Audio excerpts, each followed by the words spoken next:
I will give you guys a few moments to come back in here and like say hello. I decided to do something a little different um because oh, 1 second. I'm echoing. There we go. That's better. So I decided to do something a little different today because I've been kind of in a strange mood lately. Basically, a lot of fucked up things happening in my life at the moment, and it's caused me to kind of go back to look at my personal philosophy about life and figure out ways to navigate what's going on around me. Basically, there's a lot of messed up stuff that's been happening, and it's allowed me to kind of like reevaluate how I look at the world. And it's not actually as negative as one might think. Basically, I don't believe in karma anymore. Like, I don't believe that karma, good or bad, is real. Um, and that sounds kind of doomerish, and I guess it kind of could be, but like as I'm waiting for more people to come in here, before I get into the actual philosophical discussion, let me share with you like some of the things that have happened lately. Uh, Recently, um, my kids, they both have illnesses that were caused, by things that other people did to them. The people who did that will never in any way see any kind of justice for it. In fact, most of them are actually going on to flourish. And as far as my own health, I was trying to get in shape during COVID and I slipped off the back of my rowing machine and smashed my tailbone and did damage to L4 and L5 S1 in my spine, leading to me not being able to walk more than maybe, I don't know, about 30 steps, you know, um, before I have to sit down. And that was literally me trying to improve myself during COVID and not just blow my money. I bought myself a rowing machine. And I told the doctors what was going on with me the whole time. And it's funny because I just stumbled across a video from a spinal expert who explained literally the exact symptoms that I have. And he did it in a way that made perfect sense. And the reason it was frustrating to me is that for about the past 4 or 5 years, I've been telling doctors I can't stand up because my back quits. Like, and I keep telling them it doesn't hurt. It just quits working. And then eventually I feel like I'm going to fall. And I was medically gaslit about that for years. And I, stumbling across this video of a spinal expert explaining spinal stenosis, it made perfect sense. And unfortunately, one of the other things that the guy said was that basically that the more damage you get to your spine, it doesn't come back. Like you don't regenerate it. So your body can try to learn workarounds and stuff, but that's really been about it. And the reason that this is relevant to what I was talking about karma is that I found out that the statute of limitations for me to actually go after the doctors that knowingly did this is all over. So they basically were permitted to go ahead and give me shitty care and nothing will ever happen to them for it. And there was another incident when I fell and I severed a portion of my quad and I kept telling my doctor about it over and over again. And I could even show him, there's a discoloration. There was, it's funny because I had to go back over all these notes as I was looking into whether or not I was going to sue these guys. And he even put in his own notes that I mentioned it, and he just kept, refusing to do anything about it. And as a consequence, I talked to a new doctor, and he checked it out. And he went, "Oh yeah, your quad is definitely partially severed." And he said that unfortunately, because it's been this long, there's really nothing anybody can do about it. And that doctor just looked at me with like this smug look on his face, like, meaning the original doctor, not the new one. Like he just didn't believe me or whatever. And so now, as a consequence, my right leg will forever be weak. Um, and my spine is permanently damaged and is only going to get worse. Um, and the people who did that will never face any consequences for that. And those are just two like more recent things. But over the course of my life, I just kind of come to realize that I just don't believe in karma anymore. I don't believe that there's any kind of universal force, that comes around. I think that what happens is that, people say to themselves, well, what goes around comes around, it's just a matter of time. Those people will get what's coming to them, et cetera, et cetera, et cetera. And I think that they go into it with confirmation bias, waiting for something to finally happen to those people. And then when it does, they go, see, karma. But that goes both ways too. But I think that, how would I put it? Because at first this sounds really dark, like really doomerish, right? But actually, what I kind of came to understand was that it also therefore means there is no justice or good in this world that was not made by the people in it. Like, that means that when somebody does do something good, when somebody does do something altruistic or brave or whatever, that really means that they are the positive force, that they are the ones who deserve the recognition. And, you should actually be more interested in being heroic at that point. Um, because if there's going to be any good, it's going to come from the people in it, in the same way that evil is made by the people in it. So today I wanted to share a little bit of a personal philosophy, paper that I wrote a long time ago. Because I'm a nerd, I'm involved in like medieval reenactment and stuff like that. And I was part of a reenactment organization in which, um, we portray different medieval roles. And I was always very fond of knights. Like, going back to being a kid, I was always interested in, knights and shining armor and all that stuff. I was also a hopeless romantic. Oh my goodness. I wrote stories for the girls that I would, not stories, songs. I wrote songs for women that I was into. I wrote poetry, like all that stuff, and that was really it. I mean, I watched so many movies about knights when I was a kid, like Lady Hawk and Excalibur and all that. And so when I became a reenactor, I also like worked at the Renaissance Festival, in the joust, and I was just really interested in knights, and I also kind of studied Bushido because I was interested in samurai, and so anyway, one of the things about this reenactment group that I'm part of is that it's meant to be religiously neutral, as in they don't, in the universe that our characters would interact with, there were no gods, and it was because they were trying to prevent, anybody who was religious from being offended when they were, participating in this, reenactment slash LARP, I guess you could call it. So I was tasked with the idea of, well, how do I write a philosophy that is not reliant on some idea that there's a God that's going to reward you or a devil that's going to punish you or vice versa. And the funny thing is that since I wrote this, there are actually Christians who've told me that they really like it and that, that they're using it in their own Christianity, and that's totally fine. Um, I just came to kind of look at the vices and the virtues and compare them to each other. And as a result, realize that they all kind of have their own built-in consequences or benefits. Basically, as in, you don't have to believe that there's a demon named Asmodeus, which would be the patron of lust, who will come to destroy you if you fall to that vice. That vice has its own built-in problems.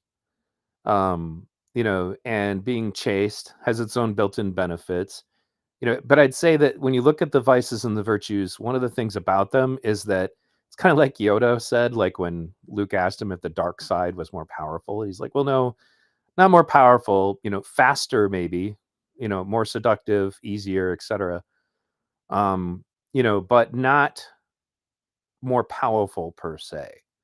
I just think that living your life virtuously requires a lot more patience and a lot more discipline, and that in the end, it has its own built-in benefits. But you definitely should not be waiting around for justice to come from some divinity, because it doesn't work that way. So take from that whatever you will. If you still, if you're a believer, I know there's a lot of Christians who watch my content. You could still get a lot out of this because, I mean, this is all basically a philosophy that is drawn from like the seven deadly sins and the seven chief virtues. Although I expanded it to 8. And we're going to talk about that today. Going to go ahead and take a moment here and look in the chat. Kaiwan calendar. Whiteness means capitalism. Come to socialism Saturday sometime, Caitlin. I've been in their chat a couple times. You keep telling me to talk to them or whatever, and they did answer one of my posts once, but anyway. Have I watched anything from the colleges about Antifa? The teacher plays Antifa. I don't believe in it. I don't understand what you mean there, Kaiwan, but yeah. He's like talking about a bunch of stuff that I was like no idea. So all right. Anyway, so what I did is I posted this on the V Radio Facebook so that I'd have somewhere to read it from, that you guys could theoretically see it as I read it. So we're going to go through here. I'm going to go ahead and just make myself bigger. Bow chicka bow wow. No, not like that. You perverts. That's what you thought I was saying. All right, here we go. So I adapted this from a document, again, that was written from the perspective of a character I was portraying. So it's going to be a little different. But this character would live in like a medieval fantasy universe. But everything that I'm about to say is still relevant to the current world. So first, allow me to begin by stating that chivalry should not be viewed solely as a set of rules or even a code of conduct. Chivalry is a way of life that, if practiced with care, is a divine path to finding your greatest potential, not only as a knight, but as a man or a woman. It is not enough to speak of what is right. We find it necessary to also discuss what opposes what is right, so that we may know the enemies that lie in wait, not without, but within. These enemies, if not understood, can lead any knight to their downfall. There are those who do not see the value in their living their lives virtuously. They see the easier path free of concerns of morality before them, and they are content with that road. But through my studies, I have learned each virtue has rewards that are naturally attracted, while each vice may yield what looks like rewards initially, only to leave one destroyed by their inevitable consequence. Chivalry is our roadmap to the path of righteousness and greatness, but on that path there are many hazards that will threaten to take us off that path. But through understanding chivalry, no matter how dark a place we find ourselves in, within ourselves it will be the bright light that leads us to safety.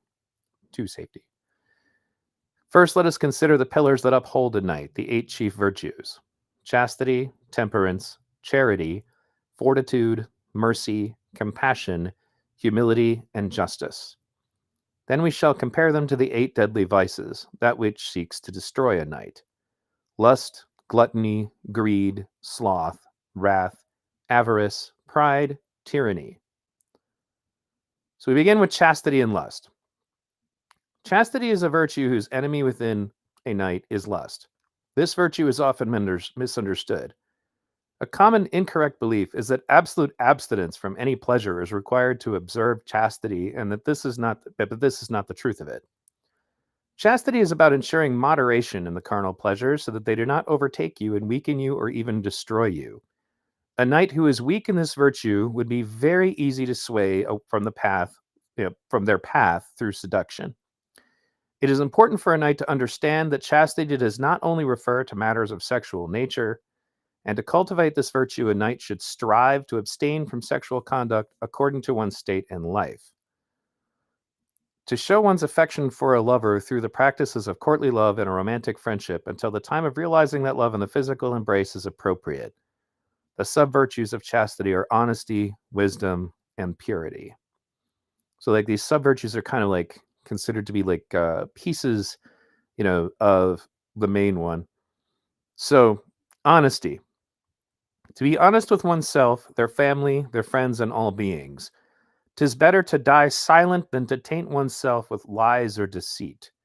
Deception is often sought as an easy solution to one's ills, but an ever more entangling web is spun with each lie a knight permits themselves.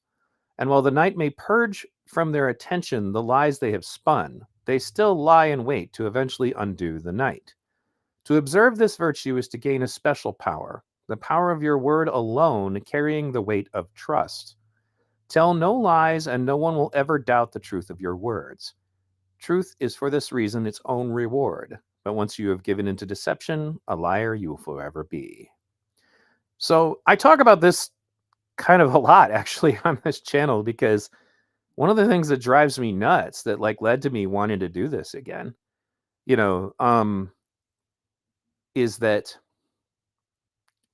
I want, like the truth is really something that has been it's so hard to find. I mean, it's like, everybody you talk to, like they all have their own version of reality now, and they're all more loyal to their membership in one tribe or another than they are of the truth.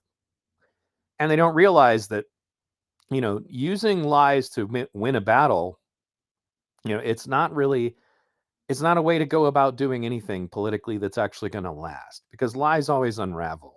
Like the Nazis used a lot of lies to take power. Those all unraveled. Authoritarian communists use a lot of lies to obtain power. That all unravels. Crony capitalists, they use a lot of lies to obtain power and they eventually crumble. So the idea is that so the built-in benefit of being truthful is that people will trust your word. Like I have a lot of people who watch my channel who do not have the same political beliefs as me. And I ask them, "Why are you here?" Not as in I don't want them here, but why are you here? And they say, "I just admire your truth. I admire that you're telling the truth. I may not agree with you all the time, but I admire that you're telling the truth." And when you think about it, if you become a dishonest person, it inevitably that's why I said it'll get you like short-term benefits because telling lies can be beneficial in the short term. And they can even last for quite a while. But eventually, once you're known to be a liar, nobody believes anything you say anymore. And that's why it's like that short-term success. It's that seductive power, that pushes on you to get you to do this, just, like whispers in your ear, well, if you just lie about this, your life would be so great, right? You know, um, so one of the things about this that is one of the things that drives me, we always talk about the red pill, blue pill analogy, but it just comes down to the fact that what is your life if you're not being truthful about it? Is it real? There are a lot of people that are more interested in being deluded into believing that what they want to be true is true, you know, and there's nothing genuine about that. It's a house of cards you build for yourself, and when it inevitably comes crashing down, how much damage did it do to your life? How much damage did it do to the people around you's lives? You know, so again, I don't believe in karma. I don't believe in karma at all, but I do believe that there are natural consequences for being dishonest with others and with yourself. Probably especially with yourself, honestly. You know, um, so moving on, wisdom. A knight is not merely an instrument of violence. They are a gentleman or a lady. And to seek purity of thought, a knight should seek and strive to improve themselves through education and betterment. This virtue alone will defeat ignorance. It will temper a knight's wit and make them impervious to moral traps set to destroy their purity. Critical thinking is part of wisdom. Seeking to actually achieve knowledge and understanding of things before you choose to fight for them would be another example. Um, I recently got Masterclass. Like it's this service. It's almost like a Netflix, and like just different high profile people go on there and teach different aspects. Like there was one that was an FBI negotiator. I watched that one.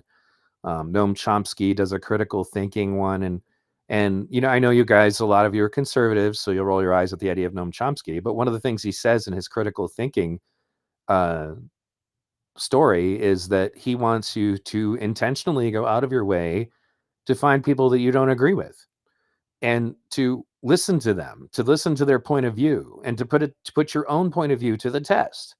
And there are a lot of people that don't do this. This is a big problem right now in our society. People get into their bubbles and they stay there, you know. Um, and at the end of the day, that comes back to the just what I said earlier. If you're deceiving yourself into believing that you're right, there's nothing actually beneficial about that. And that will eventually come around to you, not because of some universal force, but because the truth inevitably, finds its way to the surface, and with all the consequences it brings with it. But going back to wisdom, you should seek to try to improve your knowledge and understanding of the world around you. And you should be able to do it with a sense of purity. You should be seeking to know the absolute truth about things, including if that is uncomfortable to you, if not especially if that is uncomfortable to you. So that's why wisdom is important. Now, purity. A knight should seek purity by embracing moral wholesomeness. To cultivate this sub-virtue, a knight should observe cleanliness through cultivated good health and hygiene, and observe moderation of intoxicants. So this doesn't mean like you can't ever have any fun, like, but this, like, if you seek purity, then this will hold off a lot of other problems in your life.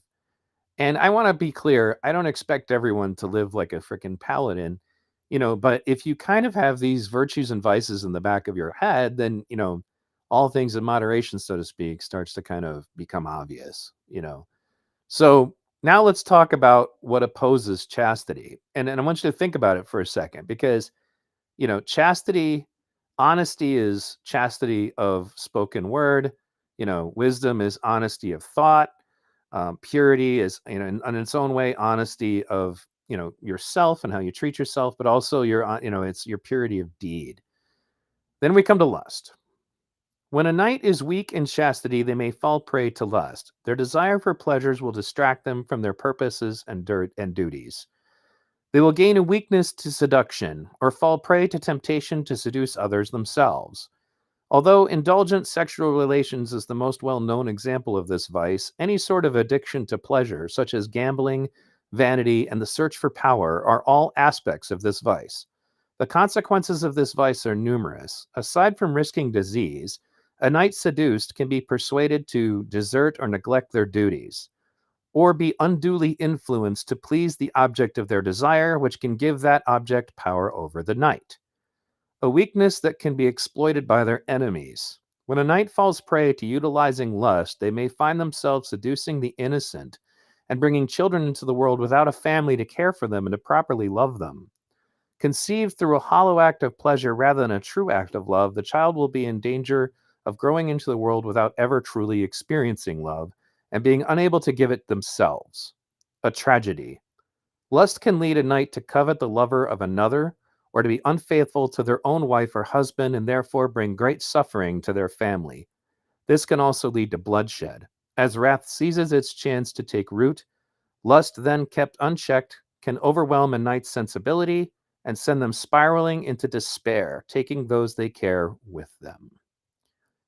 People joke about lust all the time, and I think, again, it's all things in moderation, right? But at the same time, one of the things I think I find, I've talked about this a few times.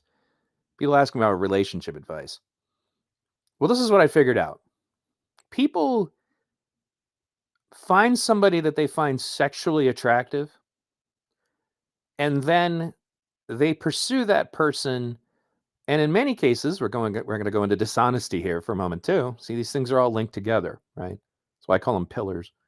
Anyway, you lie to yourself about that other person because you find them sexually attractive.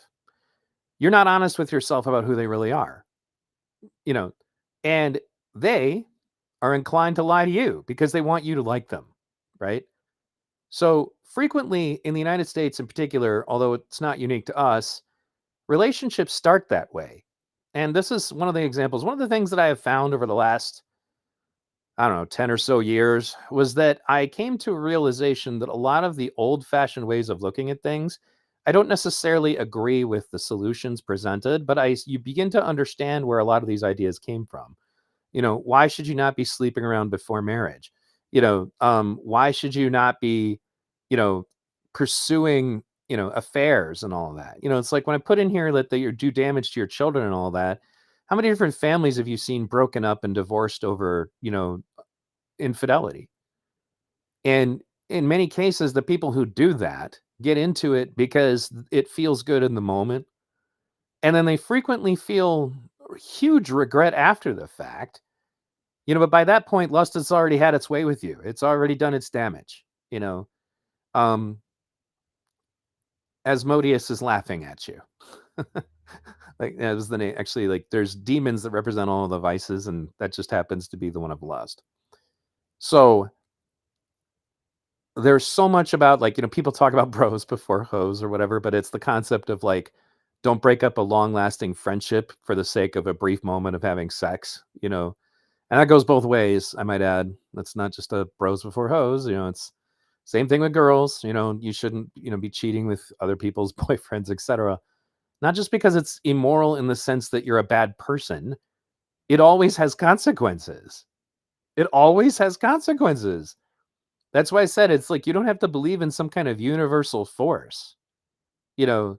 And then all this stuff, and we hear about how like it can distract you, or uh, away from your purpose, away from what's good for your life. That's all true too. You know, how many different politicians over the years have we seen in sex scandals? How many different like stories of seduction, especially like talk about like the ancient times. Men had power through force, women had power through seduction. Whether in it, what doesn't always have to mean you actually are physically do anything with the lady in question, but they have power over you anyway, right? And that's why people have to look at this, you know. But it's also just like thinking about the opposite of all of these things, wisdom. Well, you could just choose to be stupid, right? You could choose to not actually know the truth. You can do that, right? You could choose to not actually educate yourself. You could choose to lie all the time. Those are all aspects of that. So anyway, let me take a look back at the chat, see what people are saying. Okay. Based. That's right, mofo. That was based. So anyway, what is this we got? Label boxes is cruddy, left right paradox. Yeah, I agree with that. Definitely. So what does this say? We will not lie, steal, or cheat, nor tolerate among us anyone who does. Furthermore, I resolve to my duty and live honorably, so help me God. Oh, that's cool. What's that from, Howie? Let me know in the chat. So, all right. Moving on. Temperance and gluttony. The pillar of temperance is personified in the mastery of one's self. Temperance could be thought of as the glue that holds the virtues together. Through temperance, a knight finds the strength and will to realize all of the other virtues and to stave off all of the vices. The elements or sub-virtues of temperance are discipline and honor. Discipline is hardening of the spirit and the will. Discipline is what allows a knight to master their strengths to fight off their weaknesses. The art of self-control. The opponents of a knight who has mastered this sub-virtue will find them very difficult to shake from their path. So discipline is when you do things like make sure you're on time for work. It's when you do things like, man, I really don't want to work out today, but I need to do it. You know, discipline is like, especially in this day and age, self-control is something that's very difficult to come by. You know, we need to have more discipline in our lives in just about every aspect. It's like I kind of had to kick myself. I'm like, I've got Patreon supporters. I've been having a shitty life lately, but they deserve some content. I need to get my ass back on the air, for those people. There's an example of discipline. I'm on a diet right now to prepare myself for my upcoming surgery. Discipline, right? But basically, you're never going to improve yourself unless you have the ability to control yourself. Honor. A knight's honor as a sub-virtue is to be understood as to strive to be possessed of integrity. A knight who cultivates honor will seek to be reliable in all things expected of them. If they agree to a task, they are bound by honor to, with all due diligence, seek to complete that task. If they give their word, they are bound by honor to keep it. If they pledge their loyalty, they are bound by honor to be loyal to whom they have pledged. If a knight's honor is questioned, they must be willing to put their life on the line to defend it, through duel or deed. The gift a knight will find waiting for them when they live their lives honorably is that their reputation will be without reproach. Whereas honesty is integrity of one's spoken word, honor is integrity of one's deed. A knight's intentions will be known to be pure, and their pledge will be accepted as ironclad. They will be regarded as steadfast and reliable to the best of their ability in all things. So, honor is one that gets bandied around a lot, but this is basically like your promise to yourself. This is you deciding to say, I'm going to be a better person than anyone else around me, as far as like not to, compare yourself as like you're better than them, but in so much as just that you're going to be a person of integrity. You're going to do the right thing, whether it's beneficial to you or not, as far as like, material gain. But to be honorable has its own benefits in of itself. To be honorable is something that people recognize in you, and it's the best way to garner respect. You can get some respect, basically by pretty much doing any of the sins, really, but the kind that you get from being honorable is a different breed. When somebody is known to be honorable, everybody around them treats them differently, you know, and the other thing about being honorable is that if somebody accuses you of something immoral, it's it's definitely one of the best defenses. That's why it says, the benefit of being honorable is, the benefit to your reputation.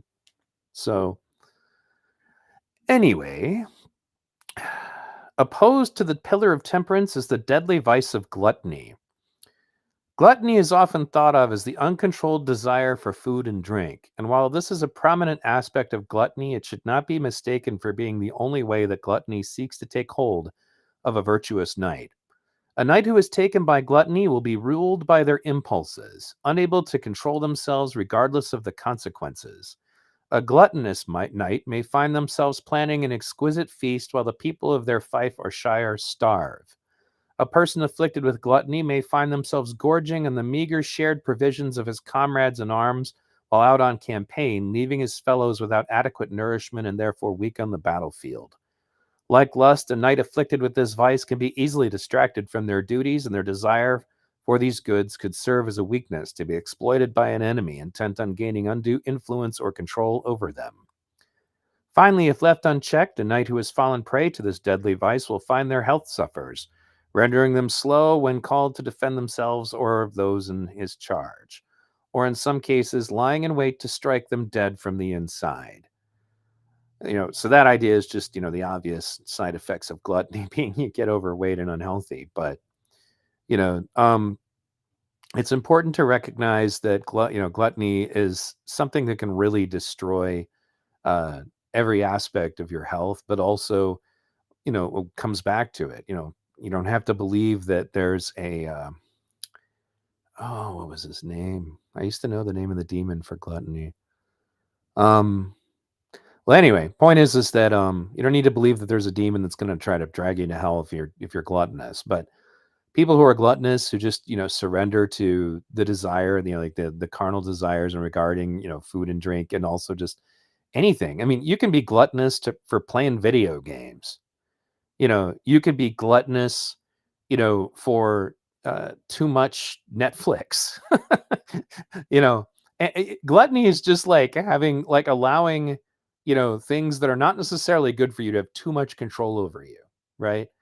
And that is definitely um something that in the long run it destroys your life and you don't realize it. Actually, here's another example, and I don't want to piss anyone off, but like gluttony for marijuana. Like, I have watched marijuana, and I want to be clear, I'm pro medical marijuana, and I don't believe it should be illegal, and all of that. People talk about too much drink, but I know some people that are so into weed that it just takes over their life. It just takes over their life. And weed, if there's any danger to weed, is that if you overdo it, you're just so easily content. Like you just don't care to improve yourself at all. That's what, like I knew a guy once. I don't want to say new. I mean, I'm technically still friends with him, but he asked me to come over to his house one day because I'm a musician and so is he, and we were going to write some music. He had his bong with him. He was hitting that thing probably every minute the whole time we were there for hours, right? And, as many of you guys know, I worked in fast food a lot with young people and stuff, and I see these kids get into it, and you watch them slowly drop out of college, and then they don't really care too much about having a better career in their lives. They're content to just kind of live in the cheap apartments that they live in and just smoke more pot. And it's like everything they do, that's an example of gluttony, for sure, because it ruins your life, and it's such a slow, seductive thing. You don't realize it, until the damage is already done. So anyway, charity and greed. Charity is the love of loving others. Through charity, a knight cultivates a feeling of joy from the act of bringing joy to others. When a knight is charitable, they will find themselves unswayed by the loss of worldly possessions, for their wealth will truly be measured in the wealth of those in their company. Beneath this pillar, one finds the sub-virtues of benevolence, generosity, and sacrifice. So charity is just the whole, if you've got charity in you, you know it like when it's Christmas morning and you're more excited about watching people open the presents you got them than you are about opening your own, right?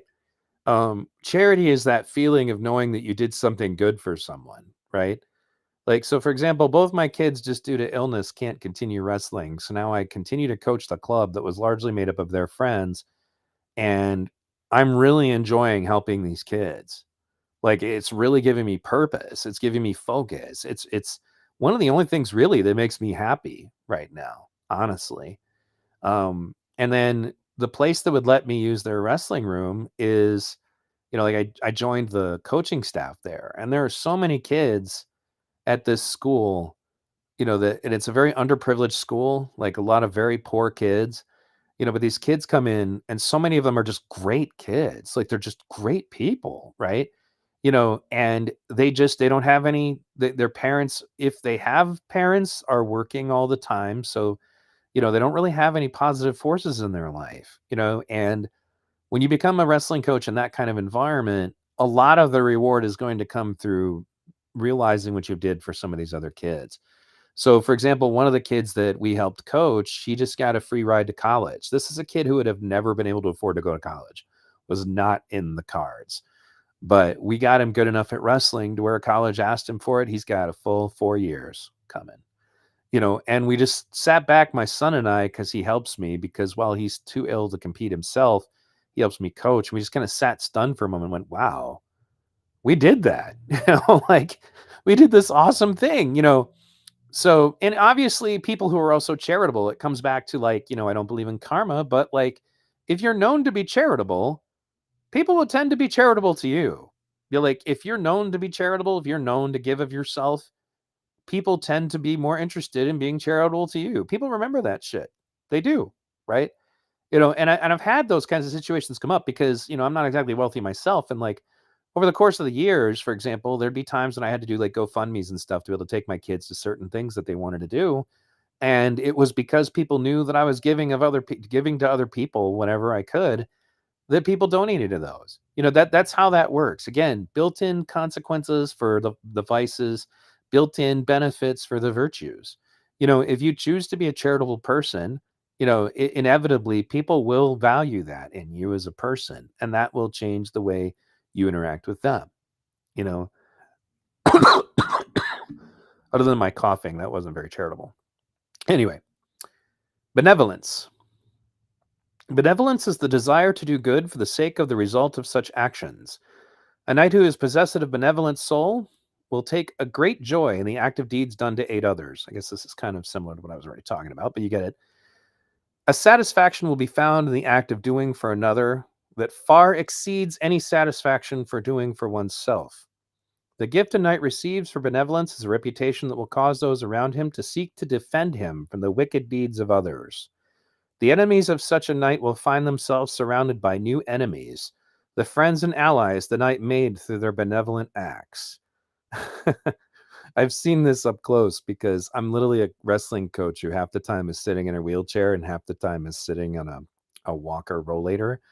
And this guy wanted to get up and fight me because the kid I was coaching beat the kid he was coaching.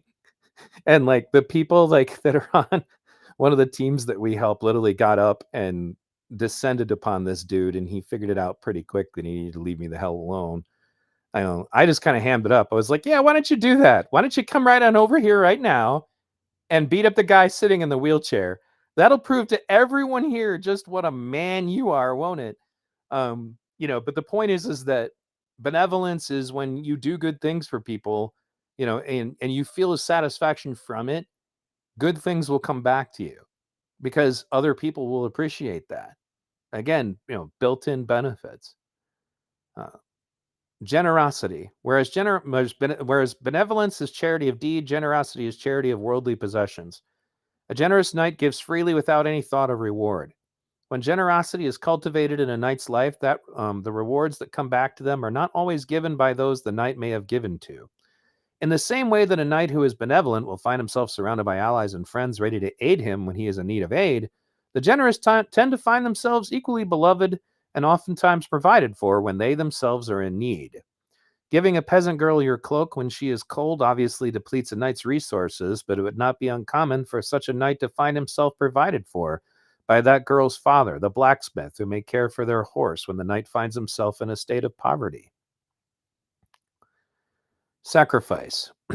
A knight is often called on to sacrifice of themselves in many ways to fulfill their duties. Time spent away from their spouses, their children, and the things they love to do in pursuit of their duty. Sacrifice is perhaps the most costly of the virtues when it comes to the impact it will have on the life of a knight.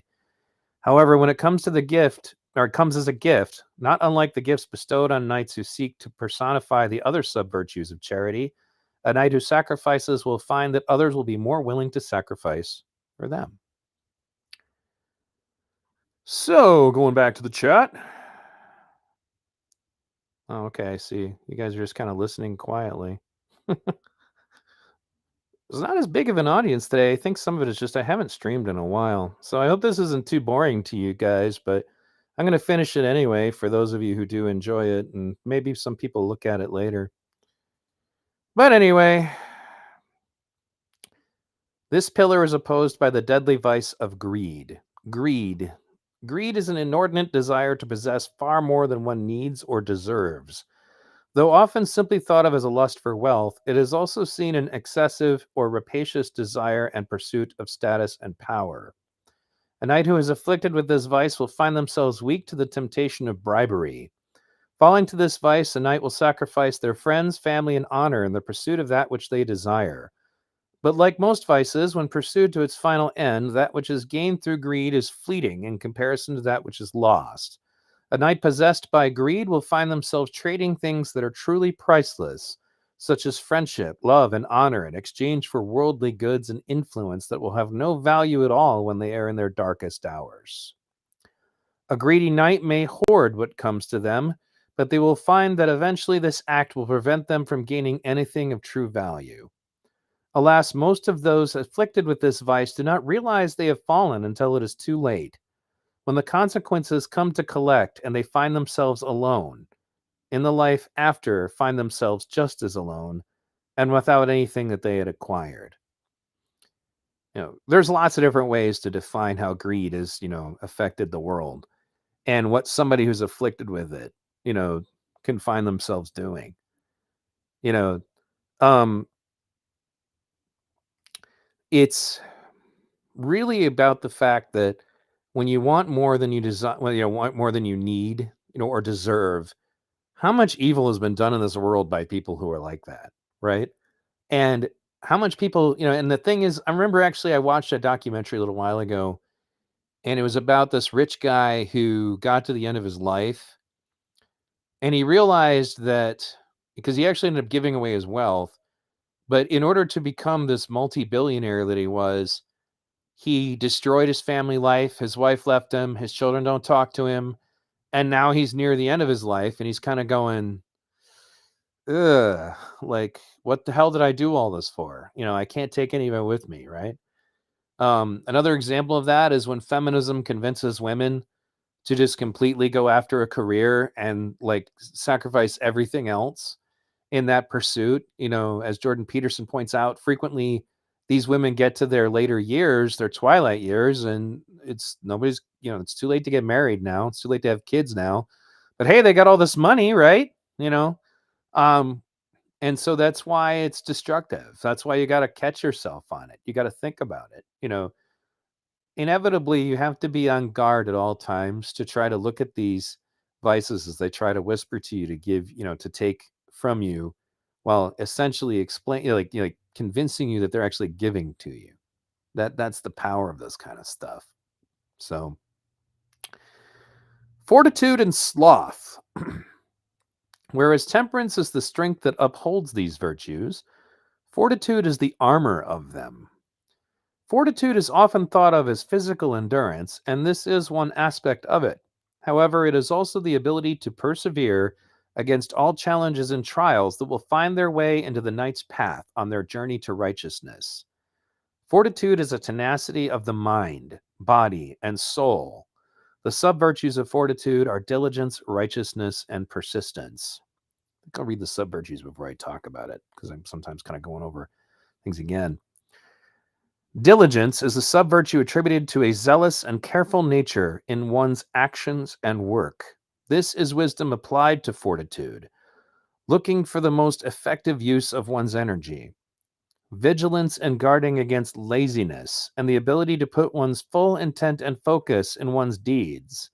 A knight who cultivates the virtue of diligence will find themselves blessed, as their deeds and actions will be carefully measured, leaving them with plenty of spirit left to take on whatever comes between them and their path to honor. So when it says diligence is wisdom applied to fortitude, it's like essentially, thinking very carefully before you act, and the benefits that come about because of it.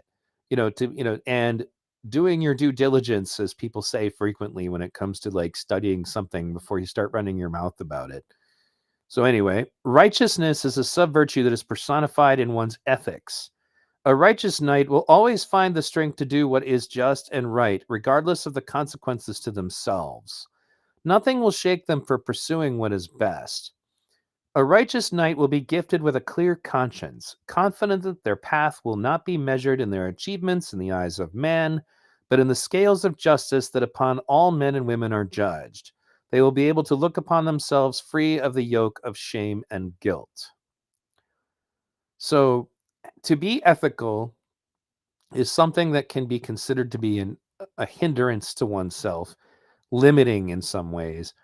But the idea here is that if you're known to be righteous, if you behave righteously, that of in itself will bring about happiness for you.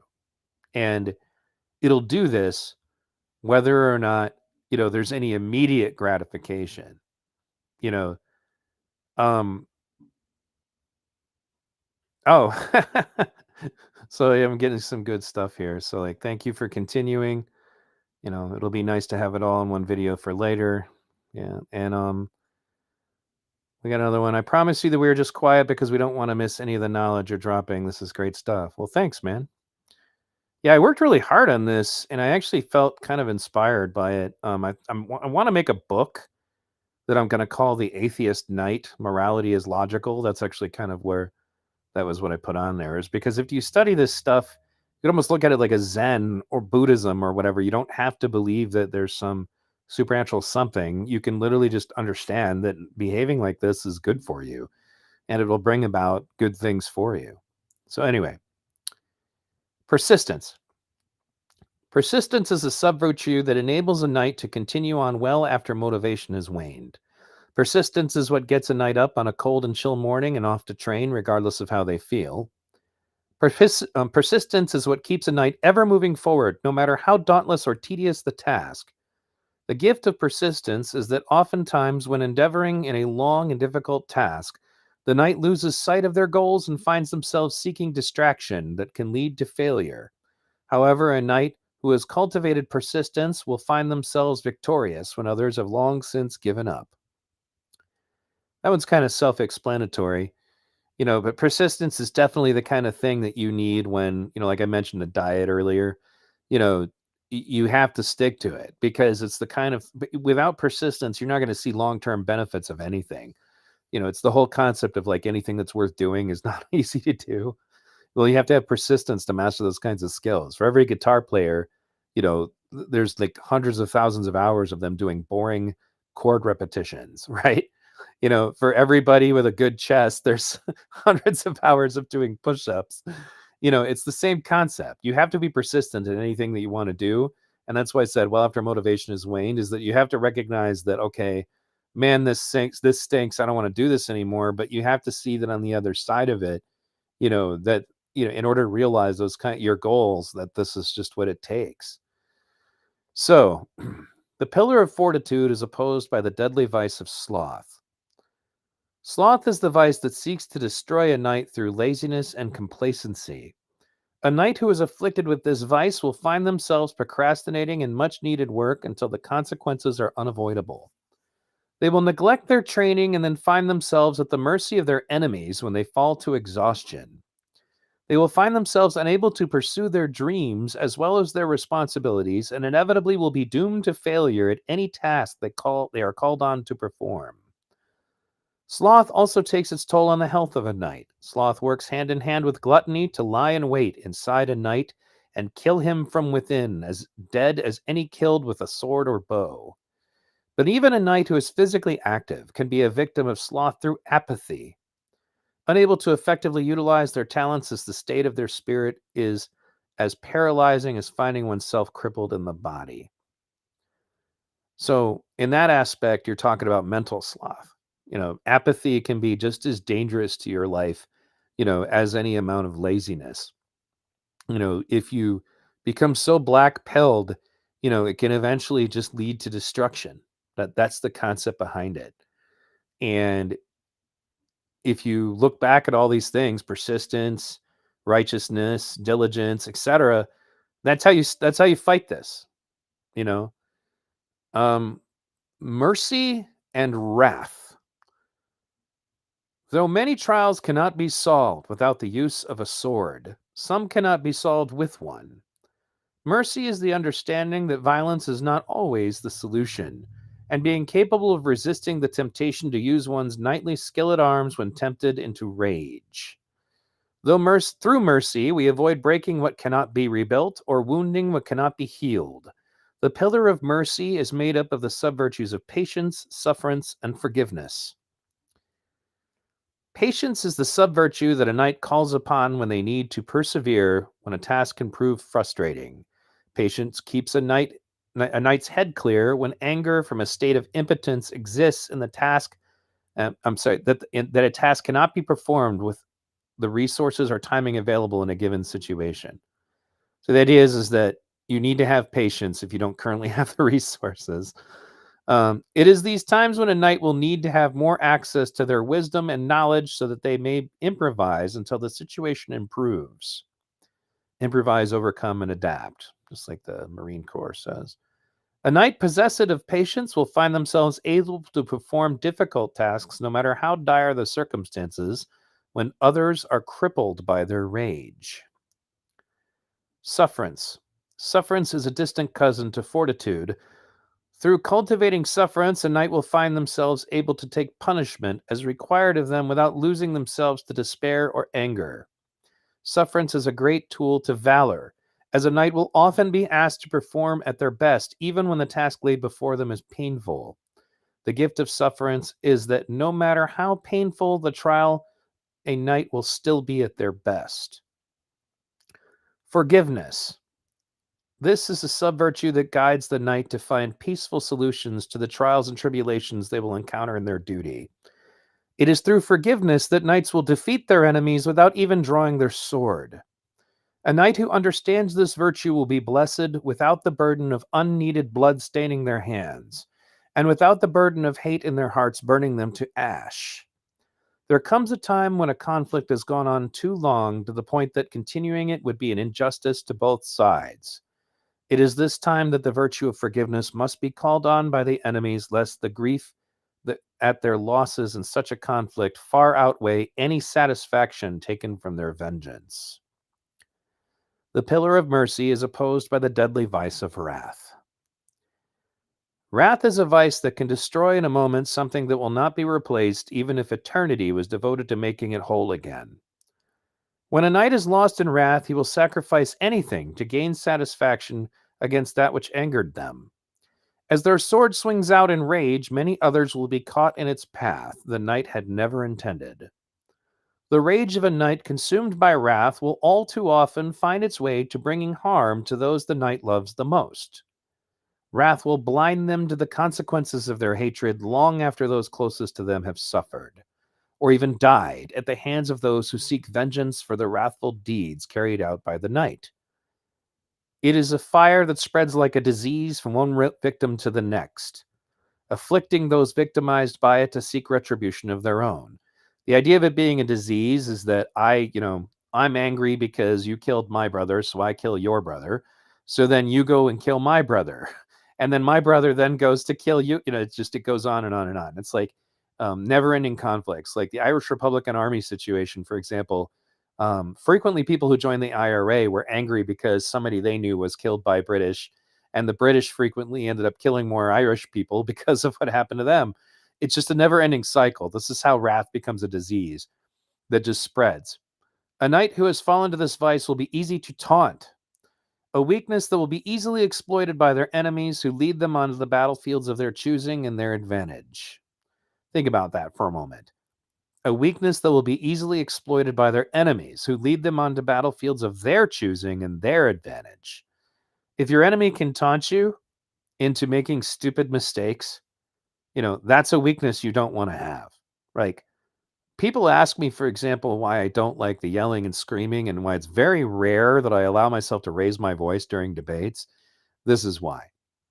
It ends up not really being helpful, right?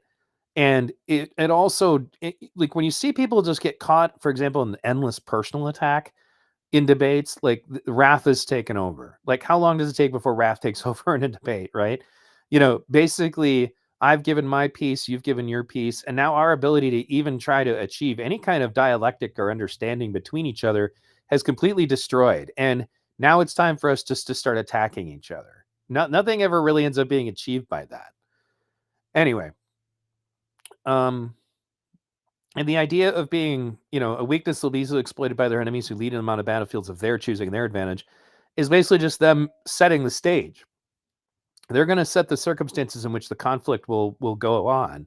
And they did it because you weren't able to control yourself. You weren't able to, use discipline to prevent yourself from falling for it. People do this all the time, right? If you're easy to goad, then you're easy to deceive, into destruction. It's just that simple. The knight finding themselves unable to access their greatest strengths as the unbridled rage within them leaves no room for virtue to be held in their hearts. If you've become so angry, you basically can become exactly that which you oppose. We see this all the time right now in activism. People are becoming, racists by fighting racism. They're becoming sexist by fighting sexism, right? They're so angry that now it's not about equality anymore, right? So you got to seek out different ways in your life where wrath can get out of control. And I want to be clear, one of my own personal pieces of philosophy is that I still think that being angry at people and having grudges to some extent serves a real purpose. Um, but it's a question of how you choose to respond to it after the fact. I've seen a lot of people, for example, because mercy is a virtue, but misplaced and extensive amounts of it can just become something other people exploit. About to sneeze. There we go.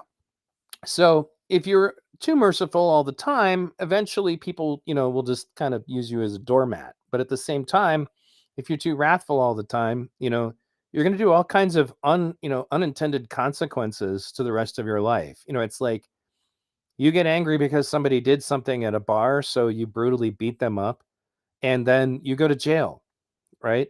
Was that really worth it in the long run? How about like a road rage? That's a great one. How many times have people been cut off on the road? Like you can see videos of this all the time. They get out and they want to fight, over maybe 10 seconds of their lives. There are so many different situations where wrath has gotten somebody and just ruined their life in seconds for like a temporary amount of satisfaction that is really in the long run not worth it. And only after they've destroyed other people, innocent people, and hurt in many cases the people around them, do they figure that out, right?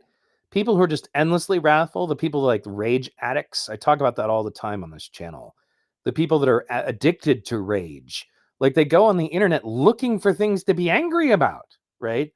And then when you talk to people who've come away from the woke cult, for example, they figure out, Jesus, that was all I was doing. I just wanted to be angry all the time. And like, if I couldn't find my next anger fix, then I would go make one, right? But the thing is that there, it's like chasing the dragon, right? If you're a heroin addict chasing the dragon, because you're never going to be satisfied. The, so again, all things in moderation, you know. All right. Compassion and avarice. Compassion is the virtue that aids the knight in understanding the plight of others. It works hand in hand with mercy, as the knight will find that they can empathize with the trials others have undertaken. It aids forgiveness, for it allows the knight to rationalize the actions of their enemies, giving them the gift of understanding that which brought their enemies to act against them.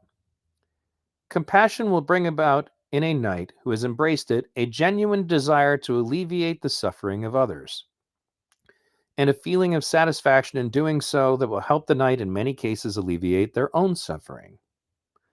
The sub-virtues of compassion are loyalty, kindness, and contentment. Loyalty is a great tool of the virtue of friendship. It is maintaining one's connection to someone you owe allegiance to through friendship or oath, regardless of what benefit this may yield for you, especially if through being loyal you are called on to sacrifice or to show fortitude. The gift of a knight who cultivates loyalty within themselves is that one who is loyal will inspire loyalty in their peers. One is loath to betray a friend, ally, or even servant who has shown loyalty. For even a resourceful ally is useless if they are disloyal, whereas a loyal ally is a blessing even if they lack resources. Loyalty also inspires admiration of the one who shows it. This is an extremely powerful thing that I think that people in many cases don't realize how much they should be into, especially when it comes to, like, when I said here, even a resourceful ally is useless if they are disloyal. It doesn't matter if that person that you kept around who had a lot of money or, contacts or whatever, they're useless if they're disloyal. But maybe you've got a friend who doesn't have a lot of money. Maybe they don't have a lot of social clout or whatever, right? How many different times have you seen people give up a friendship with someone because there was someone else who might be more beneficial to them in the short term, right? And when we talk about friendship, that's another thing that I recently put up on a YouTube channel that I like to follow. There was this girl, pretty girl. She made a video a long time ago saying, "I don't have any friends." Like I think she says I'm 23, I don't have any friends, and I can't remember her name because like she doesn't upload frequently, so like I don't like I get the notification, then I always immediately go look, But anyway, one of the things I said on her comment recently about friends is that my mother gave me a very interesting piece of wisdom. She said, nobody ever really has more than a handful of friends, right? Now, you'll have maybe, depending on how you conduct yourself, dozens of associates, people who will show up to your party and eat your pizza and drink your beer. But the number of people that will show up in another state to rescue you when your car breaks down at 3 in the morning, that list of people is much shorter. And I think, particularly in like high school and all that, we measure our value as people on the number of friends, right? How many people like you. But what you tend to find is that the people who have the most amount of people following them around pretending to be their friends are the ones who are pretending to be someone else. You know you're around real friends when you can genuinely be yourself. And, as a result, I have people that are in my life that um they're kind of controversial because they tell the truth all the time. And that doesn't necessarily mean that they're right all the time. It just means that they're always telling you exactly how they feel, right? And the thing about that is that um at first you're thinking to yourself, well, Jesus, this guy has like no filter. Like, why would I want this person around me? Right. Well, how many of those people that are in your life are genuinely actually who you think they are? Right. How many of them are pretending to be someone else because of the benefit that they get by being around you, drinking your pizza and, drinking your pizza, hopefully not drinking it, drinking your beer and eating your pizza, right? They're there for the party, right? They're there when it's fun to be around you. But when you need to move because you got kicked out of your house, they're not going to be there, right? But because maybe some of them are more attractive or more popular or whatever, you might find yourself, maybe not finding as much value in the person who maybe they're a friend of yours who's a little annoying, right? Maybe they're a little simple. Maybe maybe they're not attractive at all. Maybe they're even repulsive in certain ways. But they'd be there for you in fucking Chicago at 3 a.m. when your car breaks down. And all these other guys, they wouldn't. I remember once this good friend of mine, and that's where I came up with a moving story. He owned one of the old school big screen TVs, right? Every time he moved, for some reason, I was the only one who showed up to help him, right? Because, and like they had all these other friends in their lives, quote unquote friends, right? So you got to think about this. You never really only have more than about a handful, right? And there could be, people who are fortunate enough to just encounter more people with integrity. That can happen. But for the most part, a lot of your friendships are just as illusionary as those bullshit relationships that I described earlier, right? Anyway, kindness. Kindness is a distant cousin of charity.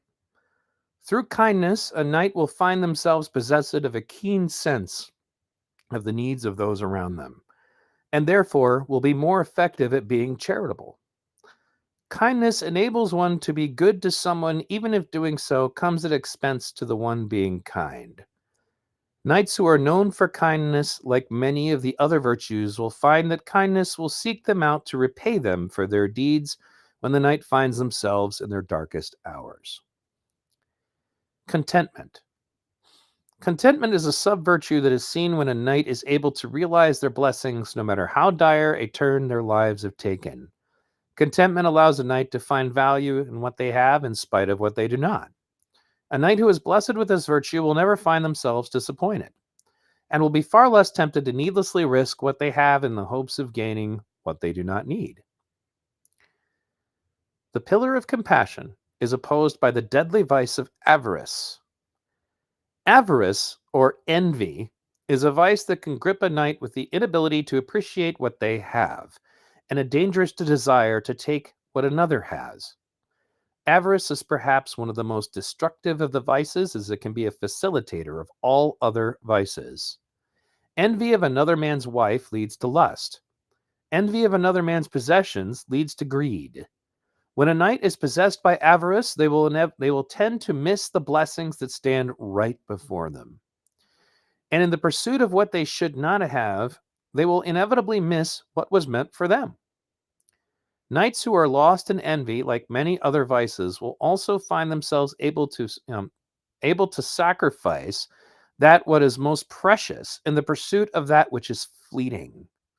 Betrayal of those who are loyal, exploitation of those who are kind, will make the knight many enemies.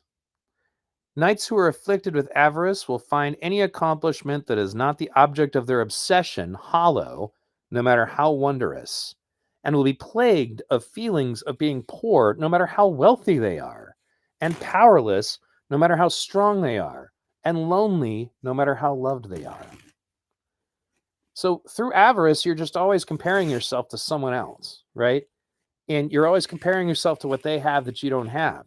And it makes you unable to appreciate what you do have.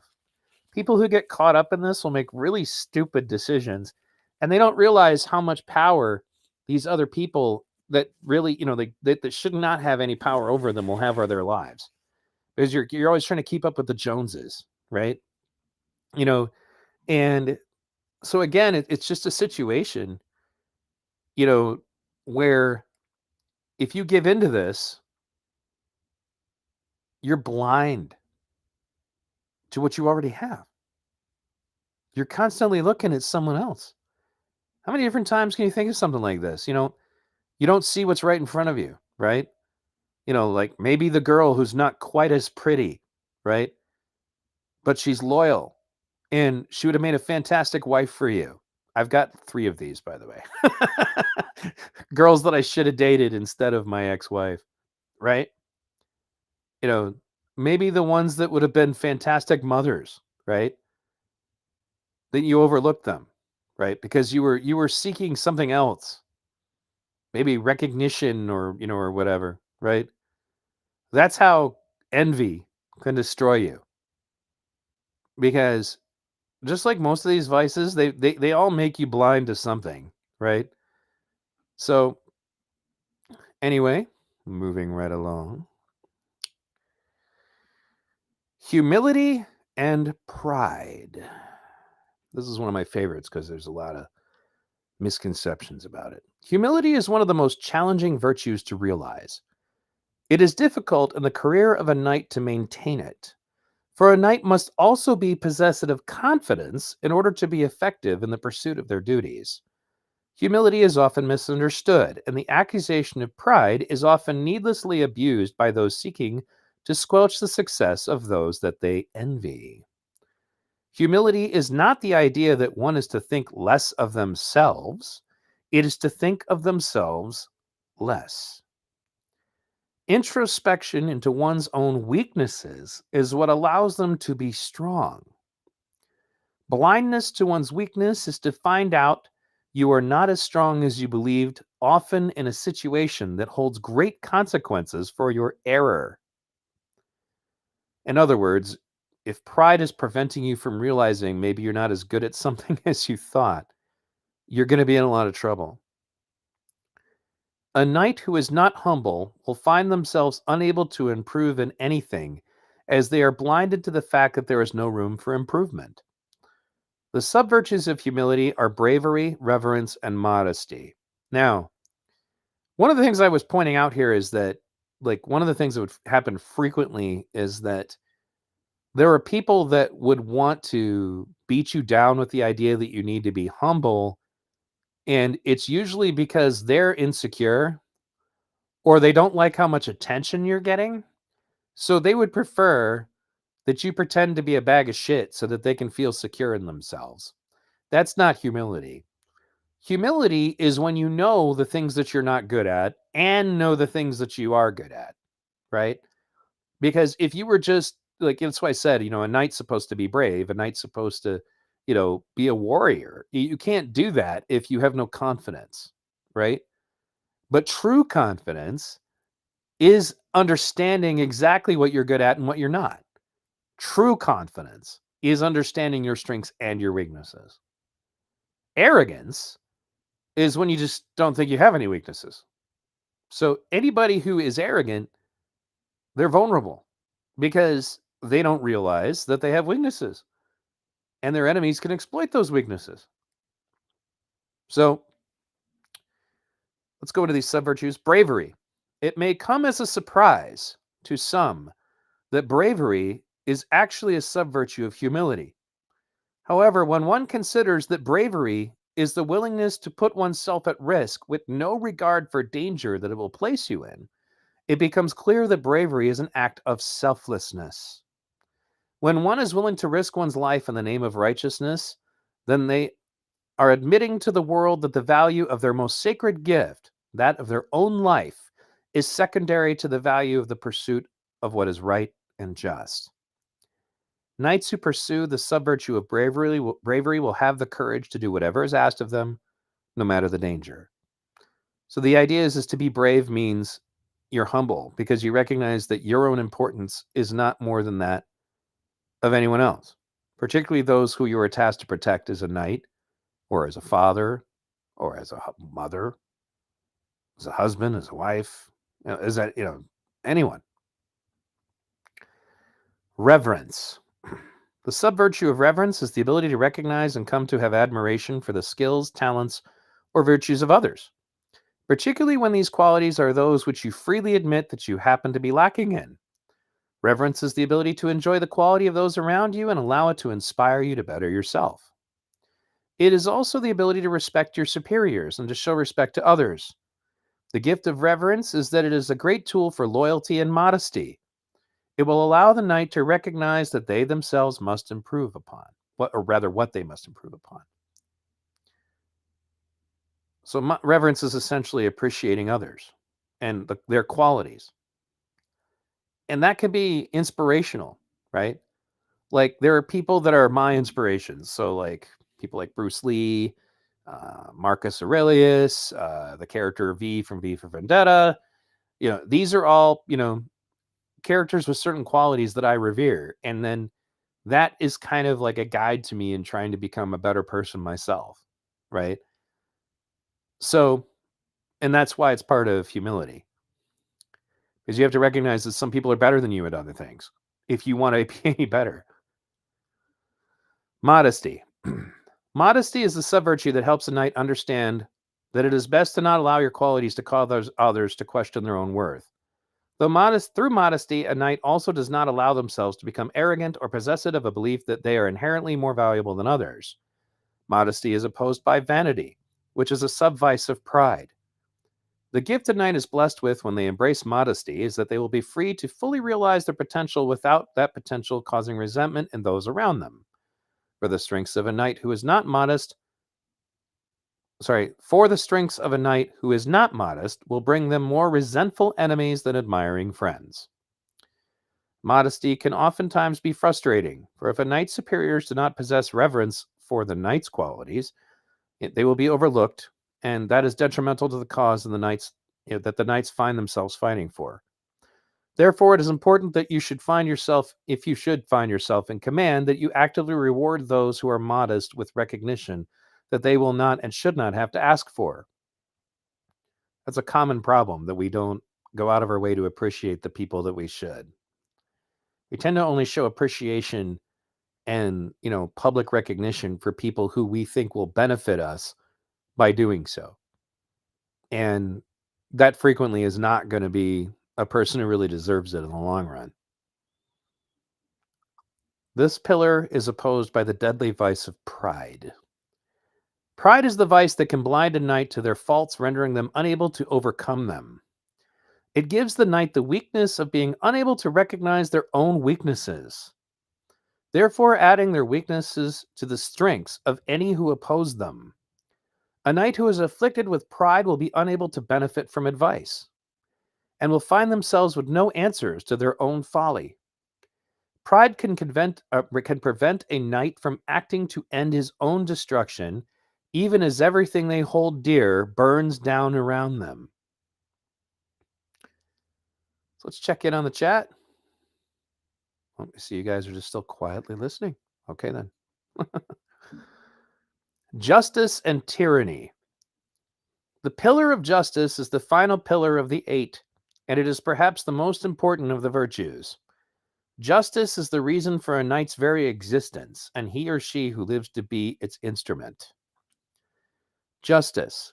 A knight who cultivates a sense of justice will find themselves possessed of a strong sense of prudence in practical affairs, to render to each and all what is due to them, to seek equity and fairness in all judgments the knight meets out.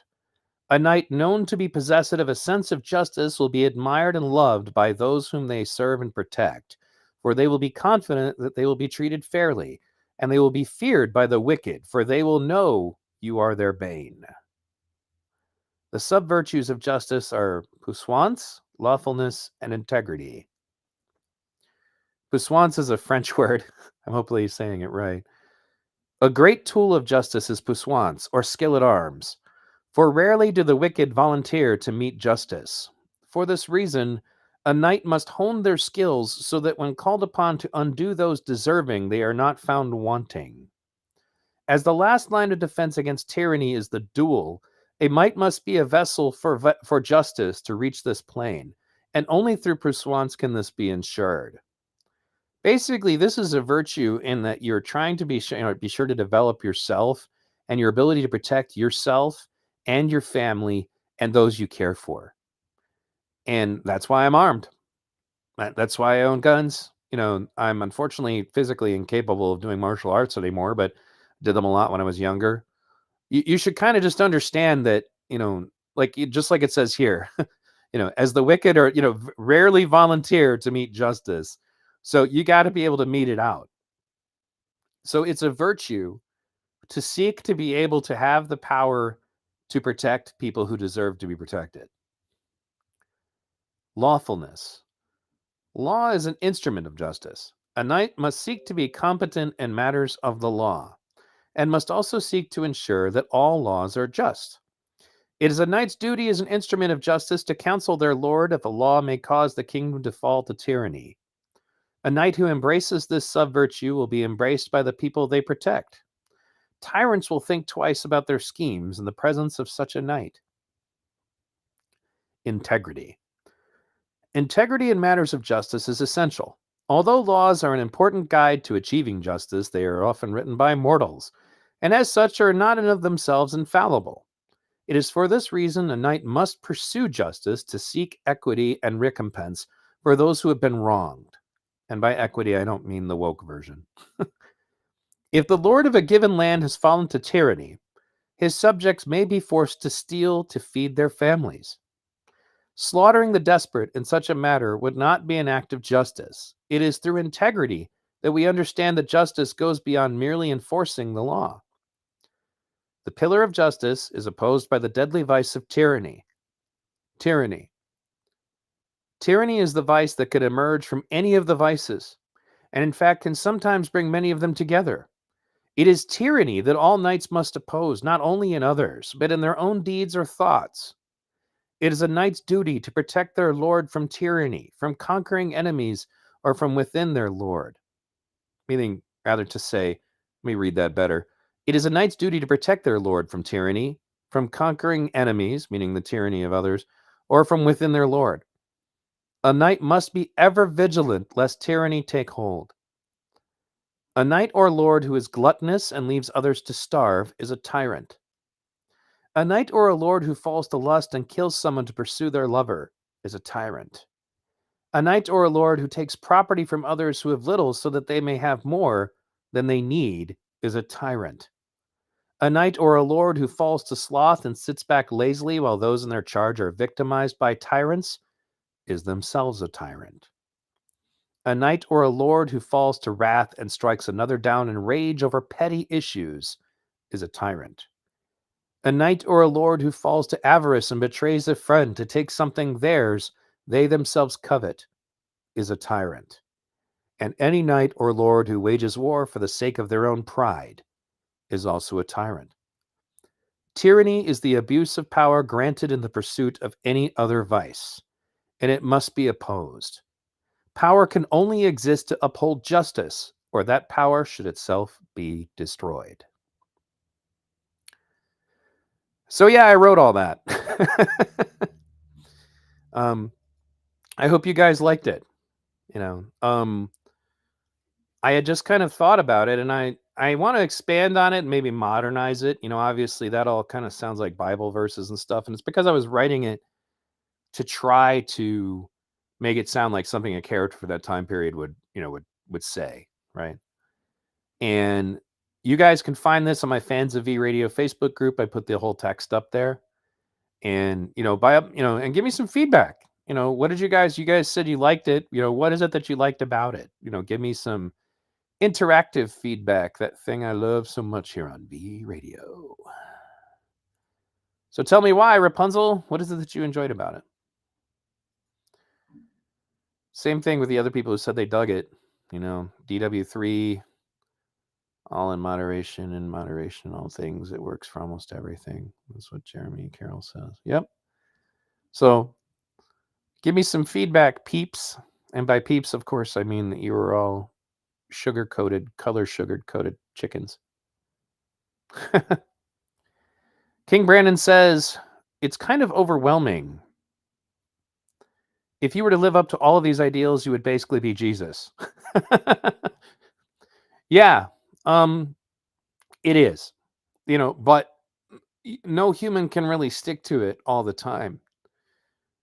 I remember when I wrote this, I started just seeing it in everything I did and everything that people around me did. That's why I said that morality is logical, right? You don't need to know that if you lie a bunch, people are not going to trust what you say. But the benefit of always telling the truth is that anytime you need people to believe you, they do, right? Nobody expects any human being, to be able to do all of these things all of the time. It's a never-ending quest for the Holy Grail, so to speak. It expands my thinking and gives me perspective on how others think, says Rapunzel. Yeah. So I may at some point do a more refined version of this. Maybe just read these out one at a time, make them all into individual videos, and try to come up with some imagery, and other examples of it. Took like an hour and a half to read that. It's longer than I thought. But so that's why I said, I don't anymore believe in the classic ideas of karma. I think that if there is justice in this world, it needs to be something you create. Don't wait around for it.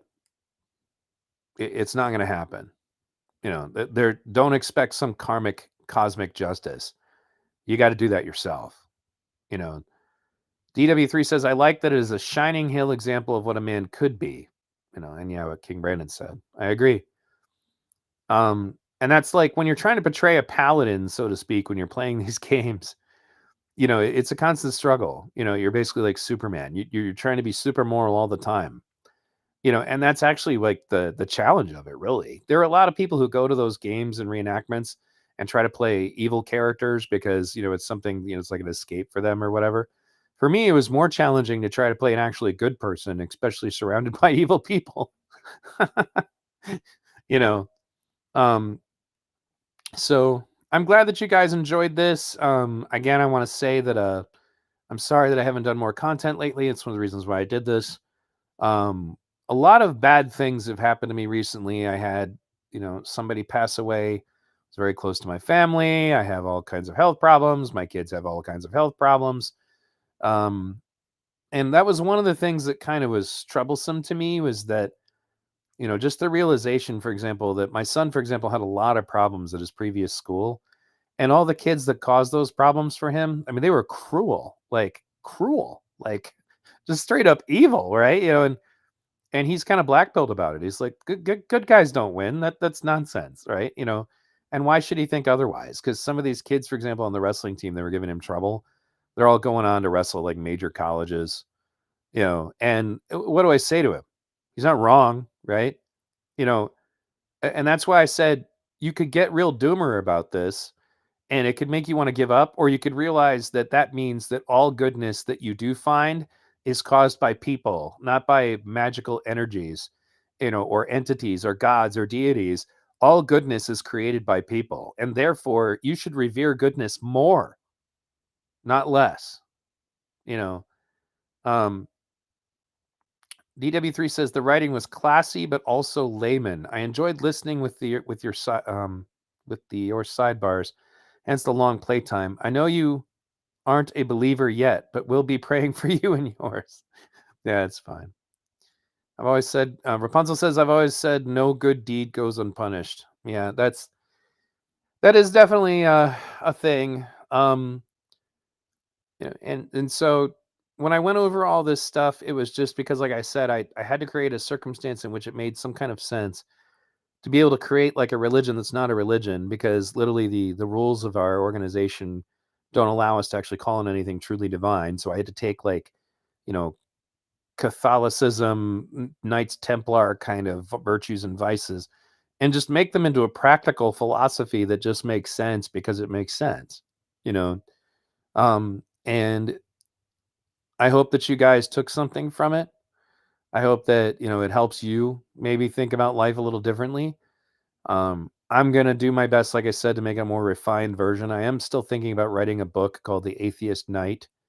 Um, Morality is logical, but it's going to be, obviously not all in these pretty flowery words, but it's also just going to be in kind of thinking about it. Why is gluttony bad for you? Why is pride bad for you? Like, it's easy to kind of understand if you really think about it, right? You know, um, People don't realize that things are bad for you because they're bad for you. Not just because somebody will think less of you, but because they're bad for you, right? You eating too much at the table is it's not just about whether or not other people think less of you. You're going to be unhealthy, right?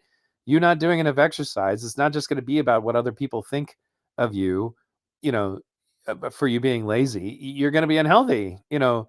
If you're constantly driven around by lust, you're going to make all kinds of stupid decisions in your life, especially in relationships. That's the big one, man.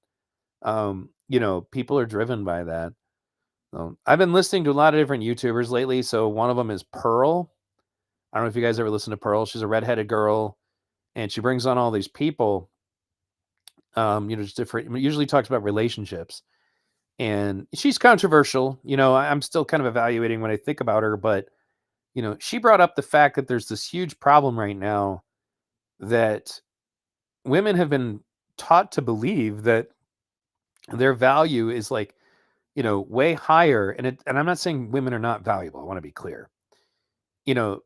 When my daughter and I sat and listened to it, she did an excellent example of explaining it. But what it comes down to is that 90% of women have convinced themselves that they deserve 1% of men.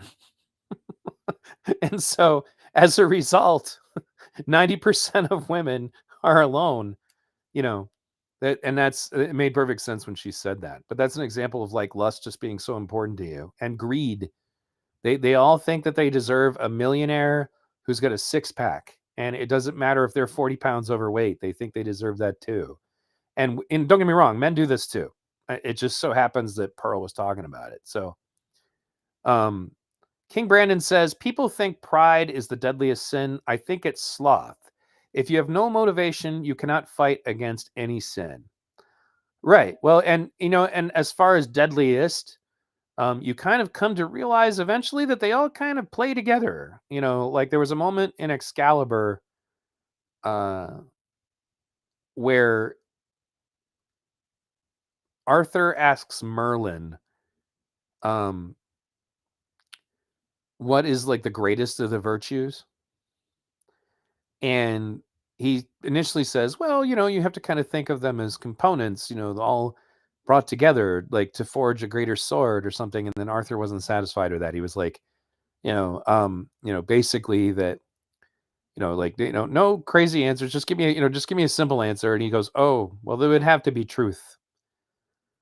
When a man lies, he murders part of the world. And, I do think that all of them end up blending together. They're all flavors of the same thing. You'll see a lot of recurring themes, throughout them. They all kind of work together to bring you down, you know.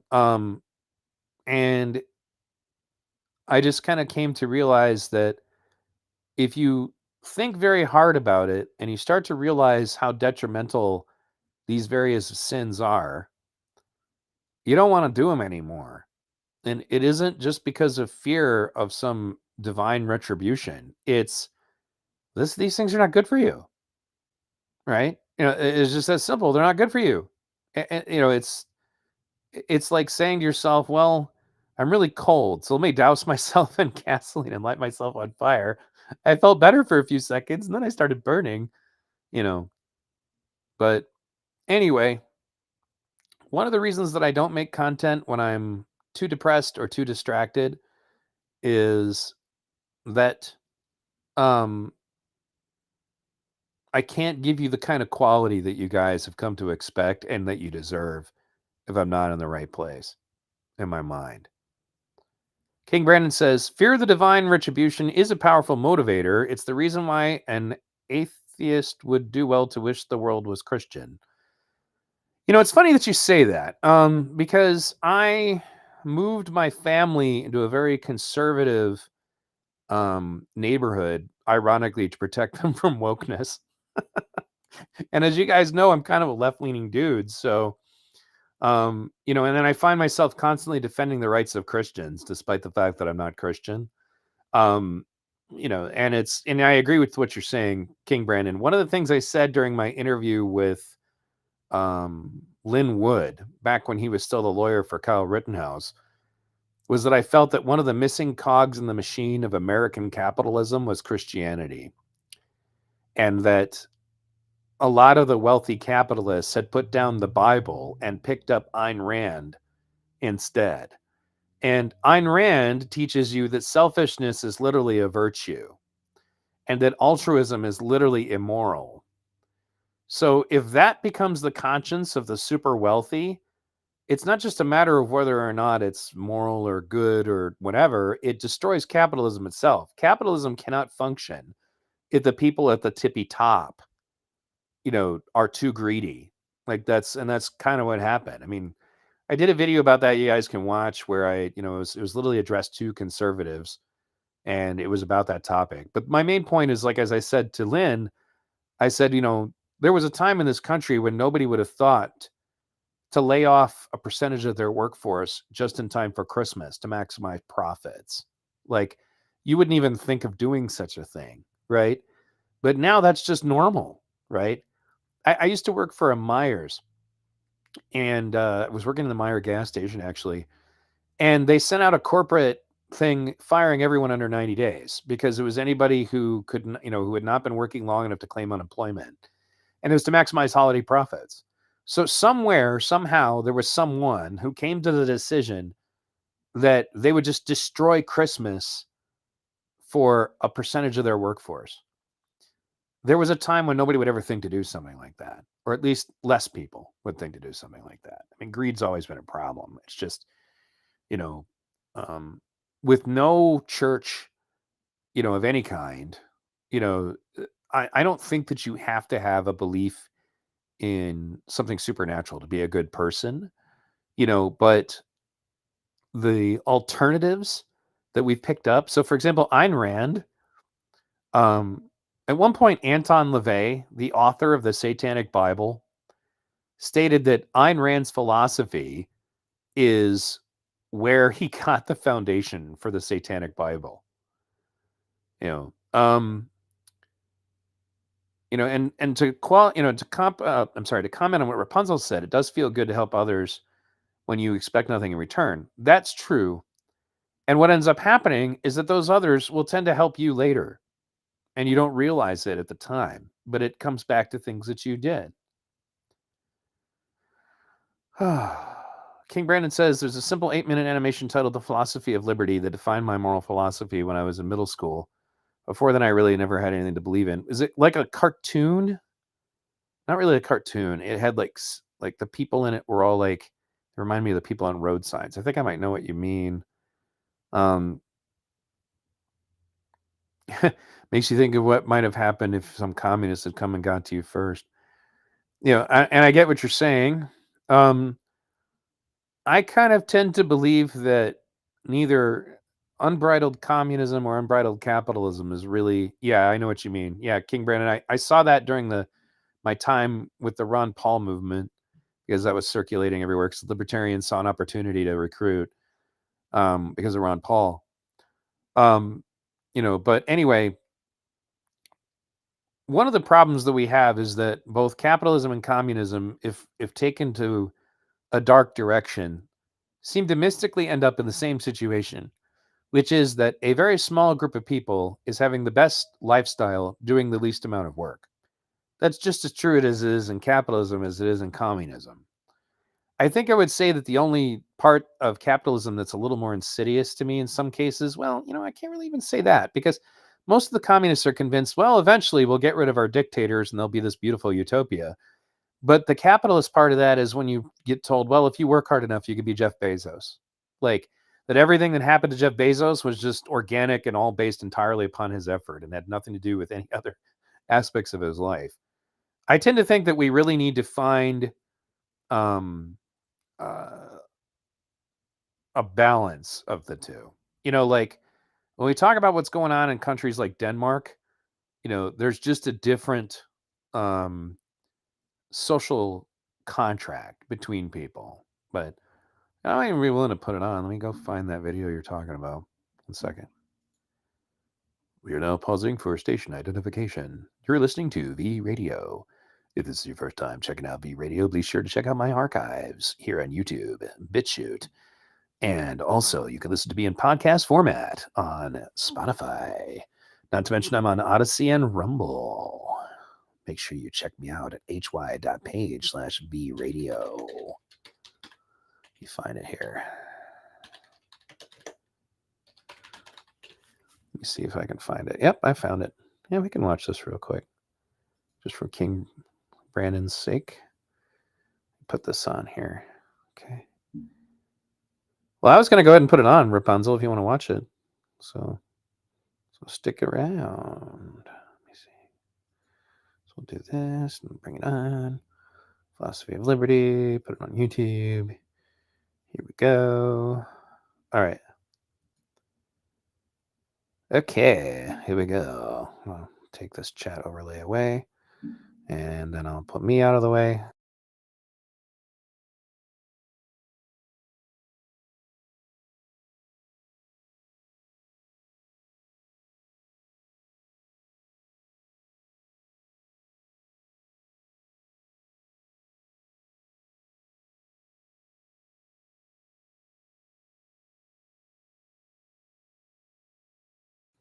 Well, I thought that was going to work. I guess it didn't. Hold on a second.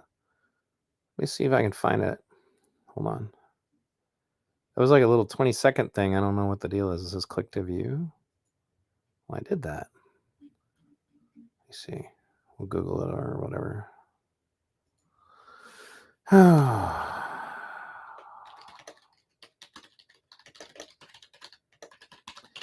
Do-de-do-de-do. Okay, this one says it's 8 minutes long. Yep, I found it. All right, everybody. Here we go. I'll put it in here.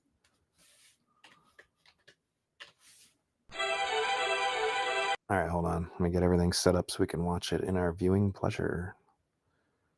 Okay. Da-da-da. All right, here we go.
All right. By the request of, or rather the suggestion of King Brandon, I went ahead and played that. Libertarianism is an interesting ideal. I still consider myself to be what I would call a left libertarian. I've talked about that a little bit on other channels or like other videos. Every now and then, it was supposed to be every week. Things kept getting in the way, but I have a friend named Brian who is a right libertarian. He and I became friends many years ago during the Ron Paul thing, and that's when I first watched that video. So, anyway, if anybody has any parting thoughts, I'll be reading the chat for a few more minutes. And if for some reason everybody's kind of tuned out, then I'll be done for the night. I hope you guys enjoyed tonight. I'm still working on some other projects. I have a tendency to I'm not satisfied with my work until it's of the quality that you guys have come to expect. And in order to be the person that I need to be, in order to be able to be, strictly adhering to clarity of thought and truth in particular, requires a lot of mental fortitude. So King Brandon says ideal is the right word. Like your knightly virtues, there are just so many complications. Yes. And, I know, for example, a lot of anarchists follow that same philosophy. That's where you take it really far. And there's two kinds of people that can be attracted to that philosophy, and both can have problems. The first of which is the people that genuinely really do value others and their liberty. But then as what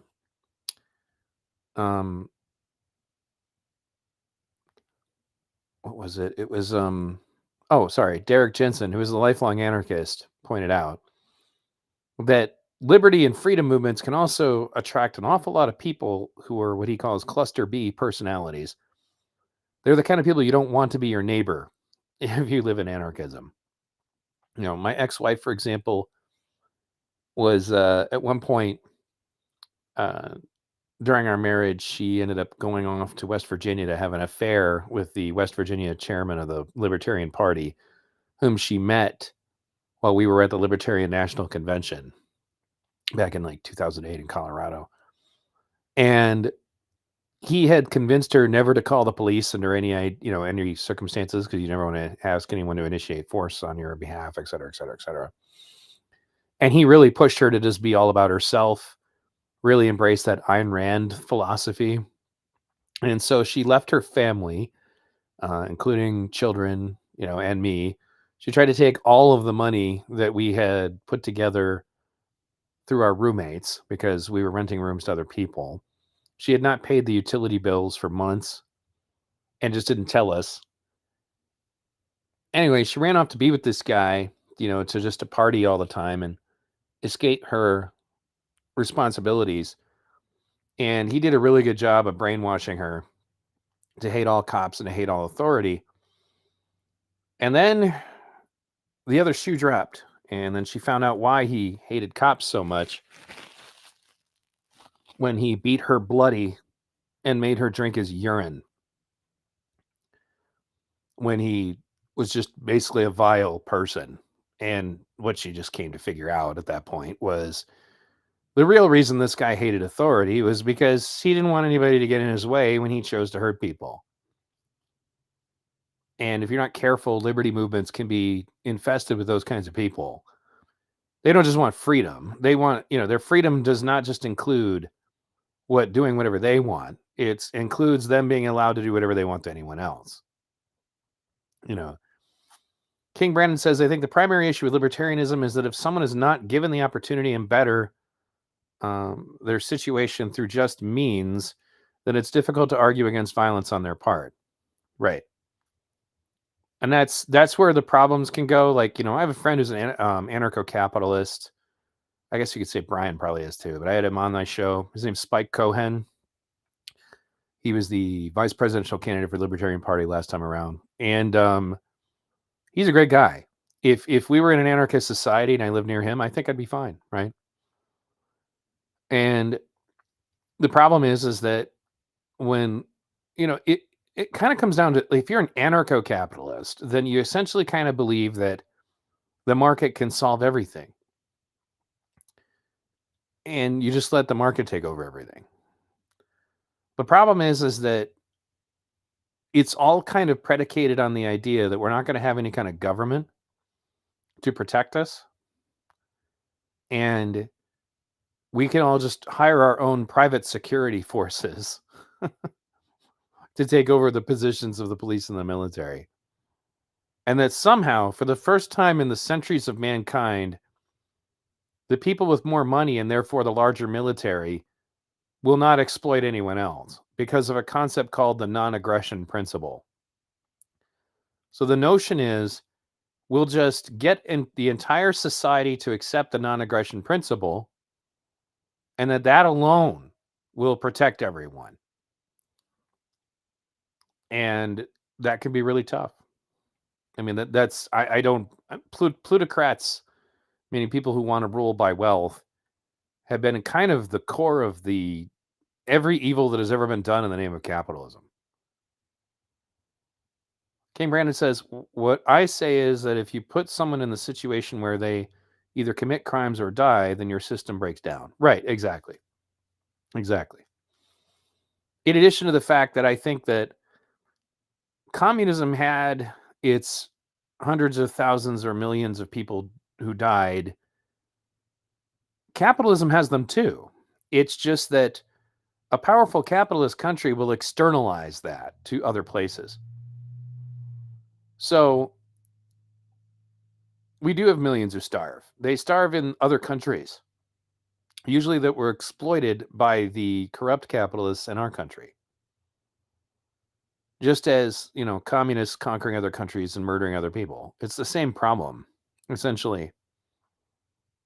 And they have a tendency to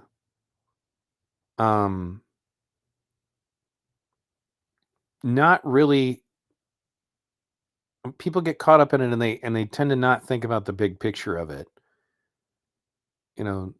As this whole new neoconservative movement takes back over and we're being convinced that we need to go back to wars that inevitably will only benefit the super wealthy, is sending our kids off to die in Iraq the same thing as lining them up and shooting them in communism? No, but it's the same concept. What about the millions of people that we killed in Iraq to take control of their oil interests? Is that the same thing as, people dying in famine? No, but they're still just as dead. Right. I don't disagree. Neither of them is perfect. I think that I would tend to agree or suggest that the spirit of cooperation is not the part of communism that needs to be thrown away. I think that a lot of the other things about, people, they associate at this point, we've come to the point where cooperation itself is identified with communism. But mankind cooperating towards mutual benefit is not something that automatically just makes people shoot each other. Just like mankind choosing to trade and exchange with each other doesn't automatically make people shoot each other either. But if you allow corruption to take hold in either of those situations, that's really what you find. So one of my biggest mentors was a guy named Jacques Fresco. For any of you who've watched like the Zeitgeist Addendum movie, he was in that one. He was a friend of mine who's over 100 years old when he died. And his way of thinking about things is we should organize society in a scientific way, and that cooperation and mutual benefit should be the focus of that society. But the part that the modern left would never be compatible with is that he also believes society should be utterly rational. Period. Don't seek to have opinions about things. Seek to be informed and then arrive at conclusions, and then be open to change those conclusions when new information arises. That's how he thinks everything in society should be done. And there are people who look at that and say, well, but then are the scientists in charge? No, everybody should be a scientist. Everybody should be a truth seeker. Everybody should be trying to find the best way. And the problem is, communists try to do that through politics, and capitalists try to do that through profit. Neither of those work. The communist famine, for example, is probably a direct result of the identity politics, leading to them identifying the landowners as the enemy and then killing them. And then what they found was that, well, now they owned all the land, but they don't know how to do agriculture. And there's a reason why long-term agriculture is something that people go to college for. A very similar thing happened in South Africa when identity politics led to them throwing out all the white farmers. And then there was still ended up being mass starvation because the people who took the land didn't know how to do agriculture. And now we're in this bizarre situation where some of those African countries are begging the British, they're not British, but you know what I mean? Basically, because that's where they originated. They're trying to get them to come back, right? So the question then becomes, people say that capitalism breeds innovation. And I agree. The weakness of it is that it only breeds profitable innovation. And in fact, there would be a motive to seek to prevent unprofitable innovation. That's how you end up in a situation like, for example, and I can't confirm if it's true, but it's an example. Tesla and the Dynaxion. He believed he had developed a system that would have allowed him to pull energy directly from the ionosphere that would have led to free electricity for everyone in the world, all the energy they'd ever need. And his investors immediately pulled the plug when they realized, wait, there's no way we can stick a meter on this and charge people for it? Yeah, screw that, right? So that's the question.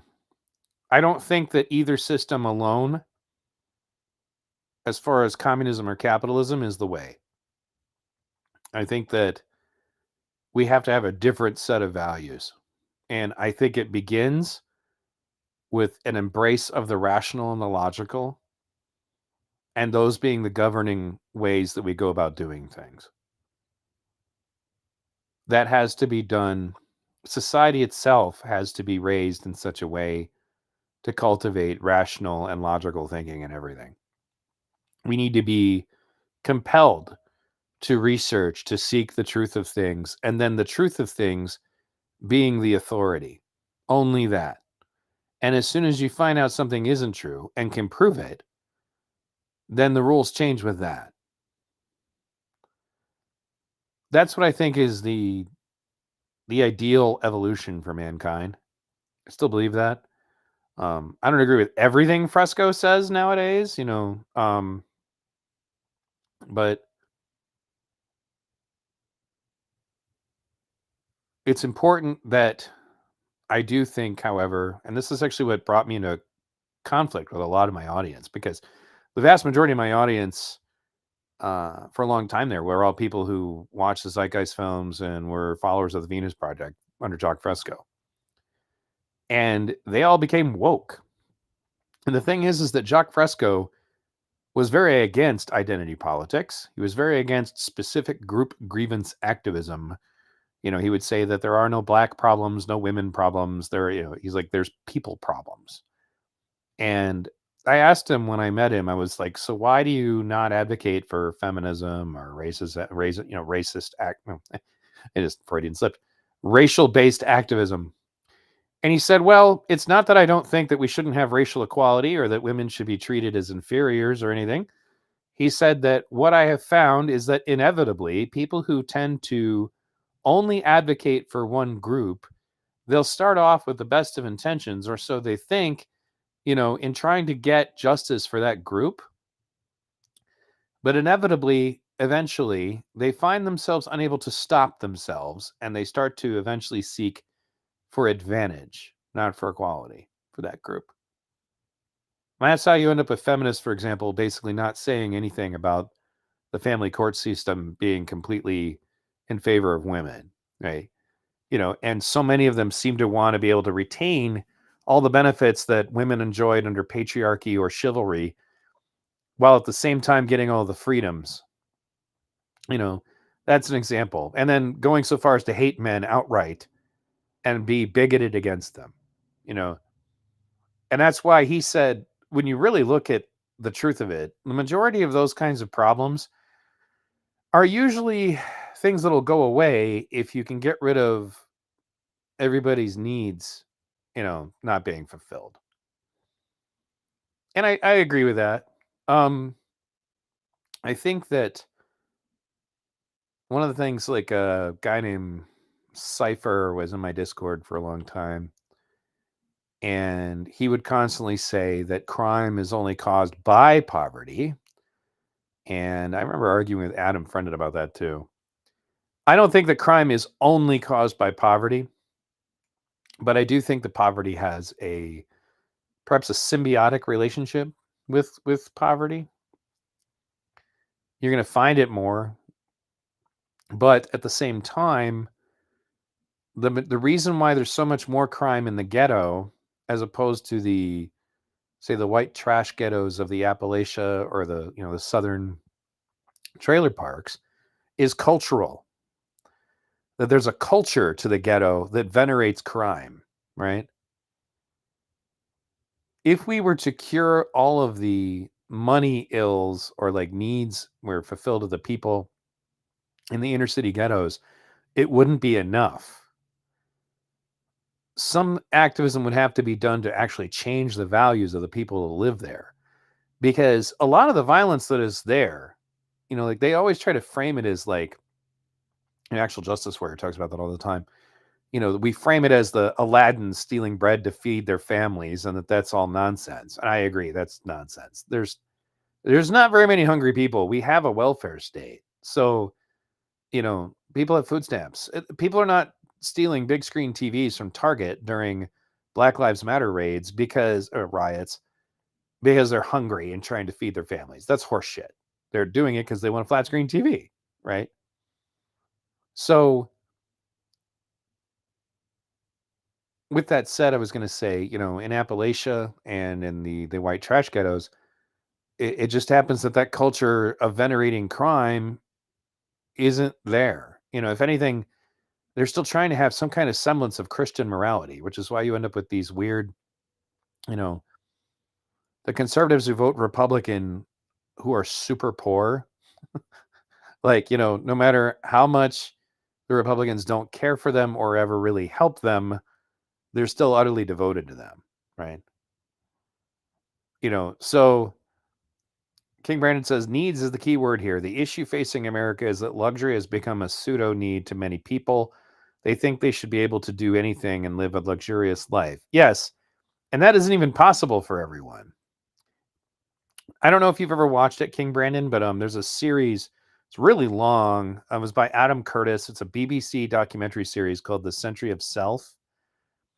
And in it, he goes over the fact that there was a point at which the wealthy elite got together and started trying to figure out how to socially engineer society to make people think that their ability to consume was an expression of their freedom, literally to create a consumer culture and for the people to uh, garner their self-worth based upon their acquisition of things. And that the idea would be that you would drive the economy that way, right? Um, an example of this would be when they consulted with Sigmund Freud's nephew, Edward Bernays, who is considered to be like the father of public relations and in kind of in a way sociology, the study of groups. And they asked Edward Bernays, how do we get women to buy cigarettes? Because there just at that time happened to be a cultural aversion. It was considered like dirty or inappropriate for women to smoke cigarettes. So they go to a social engineer to figure out how best to orient society to get women to buy cigarettes. And what he said was, well, I know what I'll do. And he hired some actresses to be in a parade. And then at the moment that a picture was going to be taken of the parade, they would all light up cigarettes simultaneously. And then the movement was basically to convince these women that smoking was their freedom torches, that, smoking made women strong and independent, and then, a woman who was willing to smoke essentially was showing her strength. And so that's how they got women buying cigarettes. And I think about it all the time because my mom died of lung cancer. There was an effort basically to convince us that having a good car was a better male measure of who we were. Having a nice house, having stuff. And it's not to say that there's nothing beneficial to having stuff. I remember growing up because you'd see it up close and personal in high school. And I remember thinking about this because I was thinking about homeschooling my kids, and I was talking about it on my Facebook. A friend of mine says, well, you can't homeschool your kids. Your kids will never get socialized. And I was like, socially adjusted, so to speak. I was like, well, I'm thinking back to it. What do I remember from my experience in school? What did I get? What did I get socialized to? Right. And I remember that if you were wearing a pair of jeans that had Guess, which was a brand on it, it's like a triangle symbol, then that made you more important and superior to people wearing Wrangler jeans. The difference between Wrangler and Guess jeans was literally a tiny label. That's it. That's all there was to it. A tiny label. Yet your social life would be incredibly impacted if you just had that one label difference. You know, um, I remember if you didn't have the right shoes, that would be something that you should be psychologically tortured for. I remember, man, they had so much control over you. Like I was actually planning on doing a video about this pretty soon because it just goes into like the social pyramid scheme that is the popularity contest in school. But basically, you know, they would have so much control over your life, man. Like what music you listen to, that was a big deal. Especially when the record companies were in charge. They determined what you got to hear, even. And I was in bands in the 80s, and that was like the last time really before the internet where we just had to hope we struck the lottery and got discovered by somebody because that was the only way to be a musician. There was no YouTube. There was no way to upload your music, right? So nobody else would hear it unless some record company guy decided to, you know, share you with the rest of the audience. And they had control over what got played on the radio and all kinds of stuff. And as you can imagine, that power also corrupted. And so the reason I bring this up is I was a musician in the 80s to the early 90s. So think like Guns N' Roses, Metallica, Poison. Some of it is what they call hair bands nowadays. And then some of it was what they called thrash metal. But anyway, so then this grunge stuff comes around, right? And I'm a songwriter. And I remember evaluating it because my guitarist was interested in some of it. I'm like, this is shit. This is not good stuff. This is not complicated. The lyrics are all gibberish. The the riffs are incredibly repetitive. Many of these songs don't even have guitar solos, and I was like, what the hell? Like, I just wasn't buying it. I wasn't into it. And also, grunge music was very one-dimensional. Like it just didn't really have any emotion to it. Whereas rock music at the time was either making you happy to be alive or, happy to be in love, or maybe sad because somebody broke up with you, or maybe angry, whereas grunge just kind of seemed flat. So anyway, to each their own on that, but that's not the point. At some point, the record companies decided that they were going to make grunge the new thing, and they just stopped talking to anyone who made music before it. A lot of people believed that it was just this new innovative music that was just so cool, and that but it was part of the marketing of it was to convince people, well, no, this is your generation's music. It is an act of rebellion on your part to like this music better than Guns N' Roses or Metallica or whatever, right? Um, and I remember watching later because like MTV would do documentaries to mock the 80s because there was an all-out war on the part of the corporate forces to destroy all music from the 80s. And eventually I came to realize, actually I went to a small concert hall called Pine Knob or DTE Music Theater in Michigan, and a bunch of bands that were platinum album bands like Warrant and Slaughter and Poison, they were all on one ticket. To get a ticket like that in the 80s would have costed you a fortune. But now that's what these people had to do to even get into a venue. And because the stadium themselves put out their own programs, like their own, basically booklets, it gave a voice to a lot of these guys because the media wouldn't even talk to them anymore, right? It was like a blackout. And they all kind of described the same thing, which was that at some point the record industry came to them and said, we're doing this now. You could either do this with us or you cannot work for us anymore. And so, being rockers, they all assumed, well, fuck you then. I'll go find another record company. And then they came to find out, no, all of the record companies have decided that this is what we're going to do now. And as a consequence, they interviewed like Lita Ford, for example. She used to be considered like the queen of heavy metal. And she was like, one day they just stopped taking my calls. And, like I was like somebody who could fill an entire stadium by herself. And now I can't even get them to answer my phone. Janie Lane, the lead singer of Warrant, said he remembered when he walked into the record company one day to try to ask their producer, why are you not pushing our new album? And he happened to walk in as they were tearing down the Warrant cherry pie poster and putting up an Alice in Chains poster.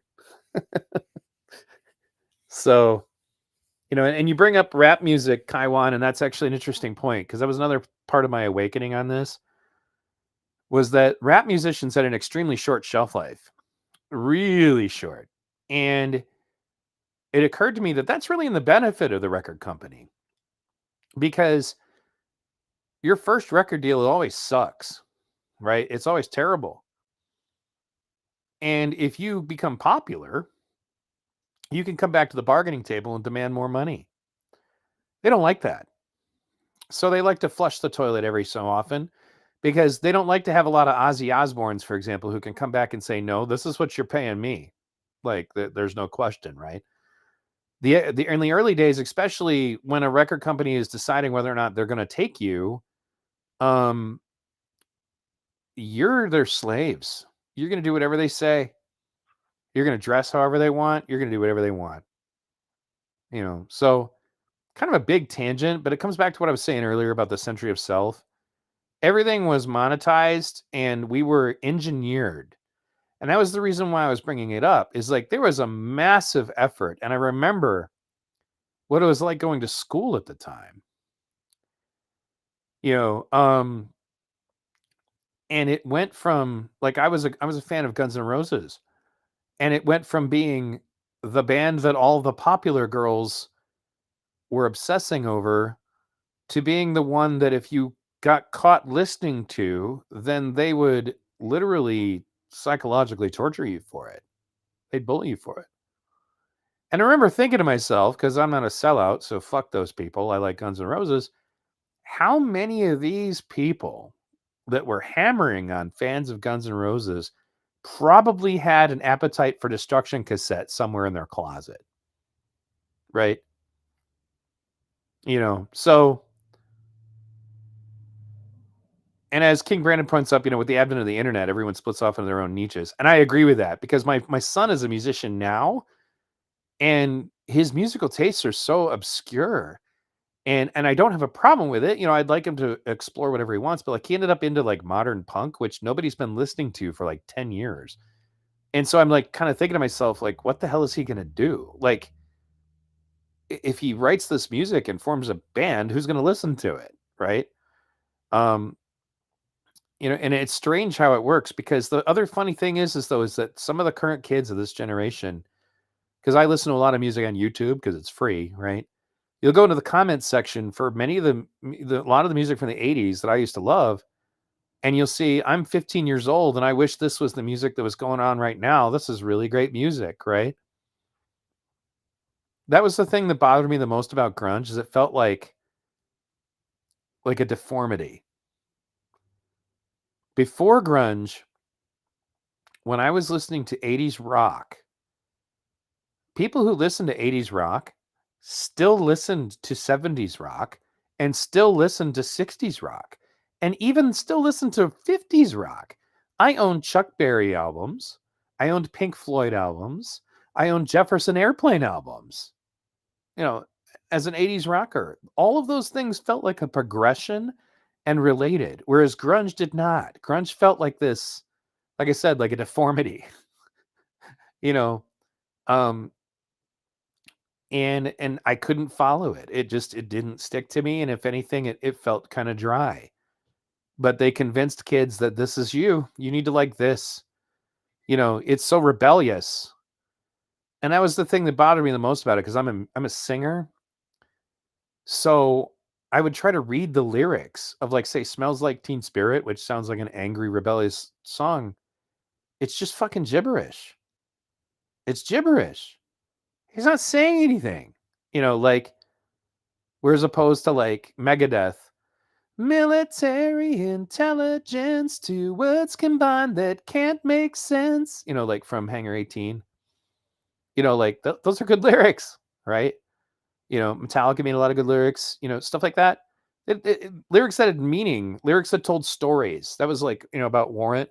The song Uncle Tom's Cabin was actually his favorite, Janie Lane's favorite song on the album, and that was originally what the album was going to be called. And the record producer called him up and said, "No, I need you to write like something like Love in an Elevator, something that's, easy to put on the radio, that's just kind of trashy and about sex or whatever." And that's where Cherry Pie came from. He hates that song. He says, "I could shoot myself in the head for singing that, for writing that." But, and King Brandon, the War Pigs is a fucking brilliant song, honestly. Another one is Cult of Personality. I actually want to do a cover of that. Living Color was a fantastic band. Look in my eyes, what do you see? The Cult of Personality. I know your anger, I know your dreams.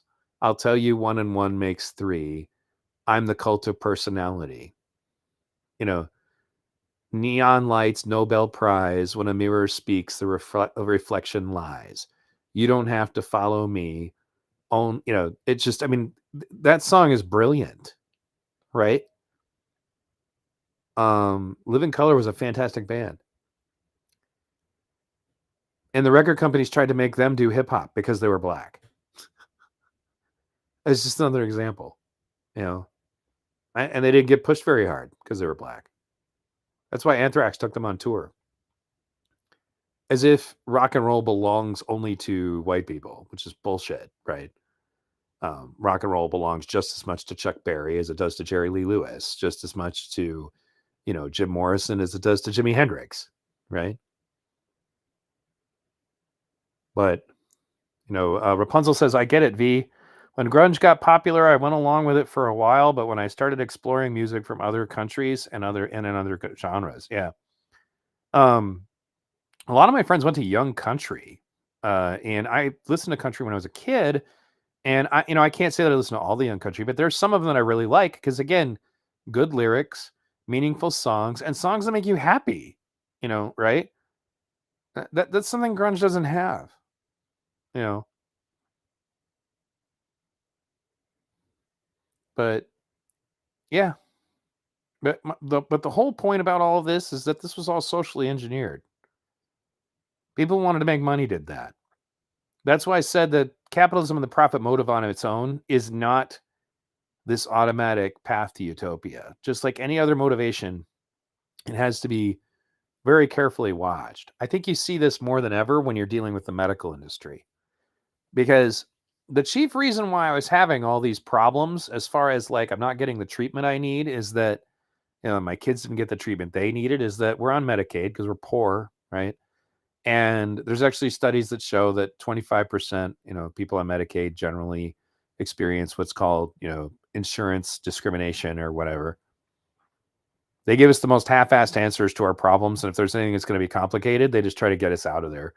That is basically what happened. My daughter had a severe concussion. It took about 4 years to finally get a diagnosis, and she would just get passed around from this person to that person to that person to that person because it's all profit motivated.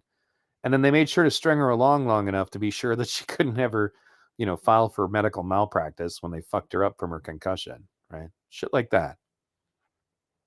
So I'm not a communist, but I'm not a capitalist. I think that maybe the way that the Nordic countries would be what I'd say is probably the best answer right now.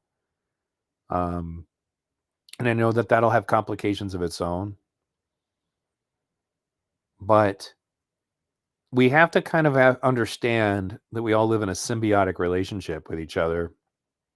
We can't all be out for ourselves because that inevitably will come back to us to haunt us. Just like I said earlier when it came to virtues and vices, if we're all selfish, that'll work great until you're the one who needs something and nobody else is going to give it to you because you're selfish. Now you have a world full of selfish people.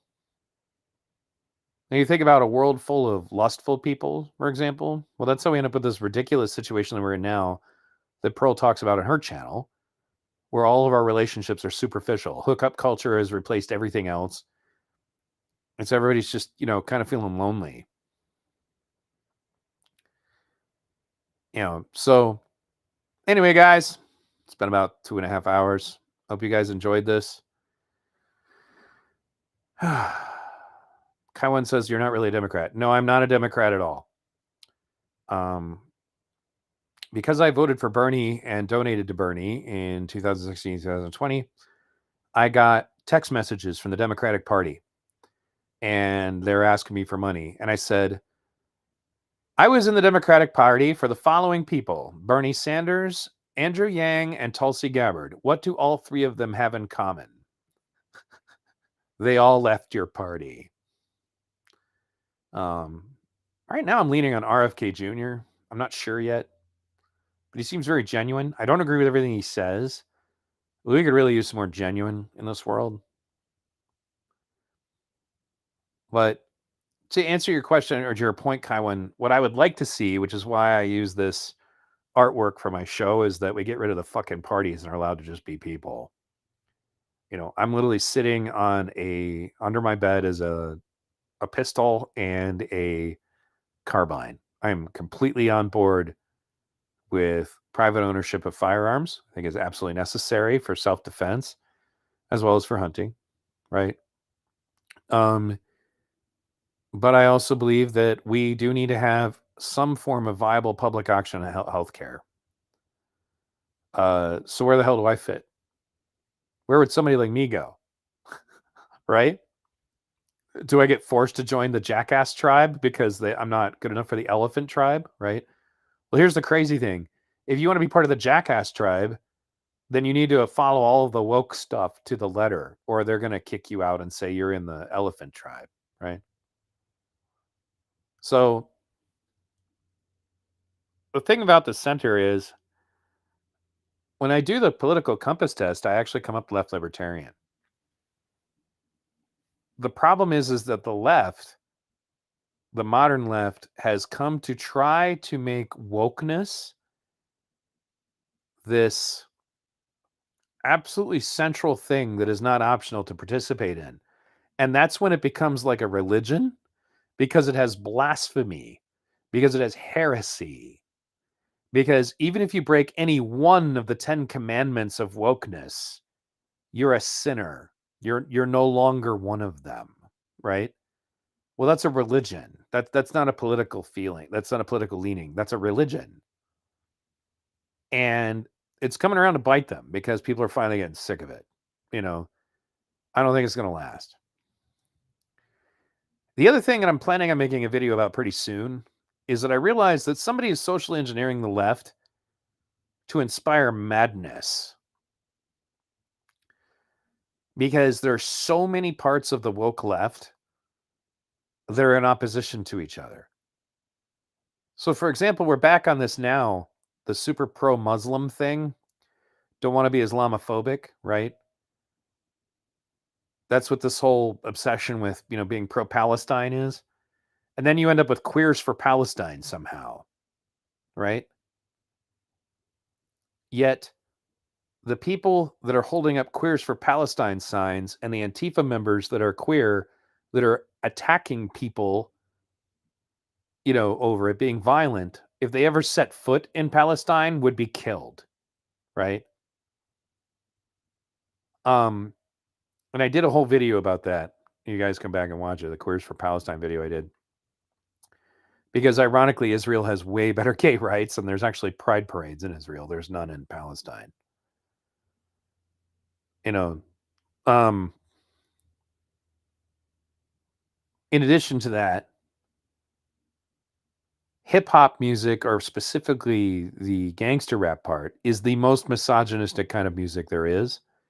Yet feminists are silent about it because it's like, it seems like there was an attempt to make this unified alliance against anything straight, white, Christian, conservative, cis male, and that they've decided to put aside their differences to destroy that enemy. So that's how you end up with these strange bedfellows. I call it strange bedfellows of the left. Racial activists versus feminists. Because black women resent it when black men are interested in white women, then they need to target white women. When I did my video about how science actually shows that the social justice warrior strategy to actually create more bigotry, once you get to a point that your witch hunt has gone extremely far, well, then you end up in a situation where you end up with like articles that literally say that gay men are not oppressed enough to need representation in the LGBTQ. You end up with articles on the root saying that straight black men are the white people of black people. It's like inevitably you end up turning on each other forever because you're never pure enough for a religion. There's always a way to call someone else evil. So anyway, guys, I'm hungry. I'm thirsty. Got a little bit of a headache from having this headphones on. I hope you guys have enjoyed this. Hope you guys enjoyed my treatise on chivalry. Like I said, I know it was a little cheesy because it was written to be like, like something that a knight would say in the Middle Ages. But you guys, at least those of you who stuck around, you indicated to me that you enjoyed it. And those of you who are just joining us now, you obviously can tune back in earlier. And thanks again. I will be doing more videos coming up. And that's what I was saying is I'm working on a video that I'm going to be doing where I'm literally going to isolate all of the various bizarre problems on the left, like believe all women except for Tara Reid. Like rape is the most important thing that must be fought at all costs unless it's Joseph Rosenbaum, etc. So Take care, everybody. Look in my eyes and you will see the cult of personality. I know your anger. I know your dreams. I'm the cult of personality. I exploit you, still you love me. I'll tell you 1 and 1 makes 3. Oh, I'm the cult of personality. Neon lights, Nobel Prize. When a leader speaks, that leader dies. You won't have to follow me. Only you can set you free.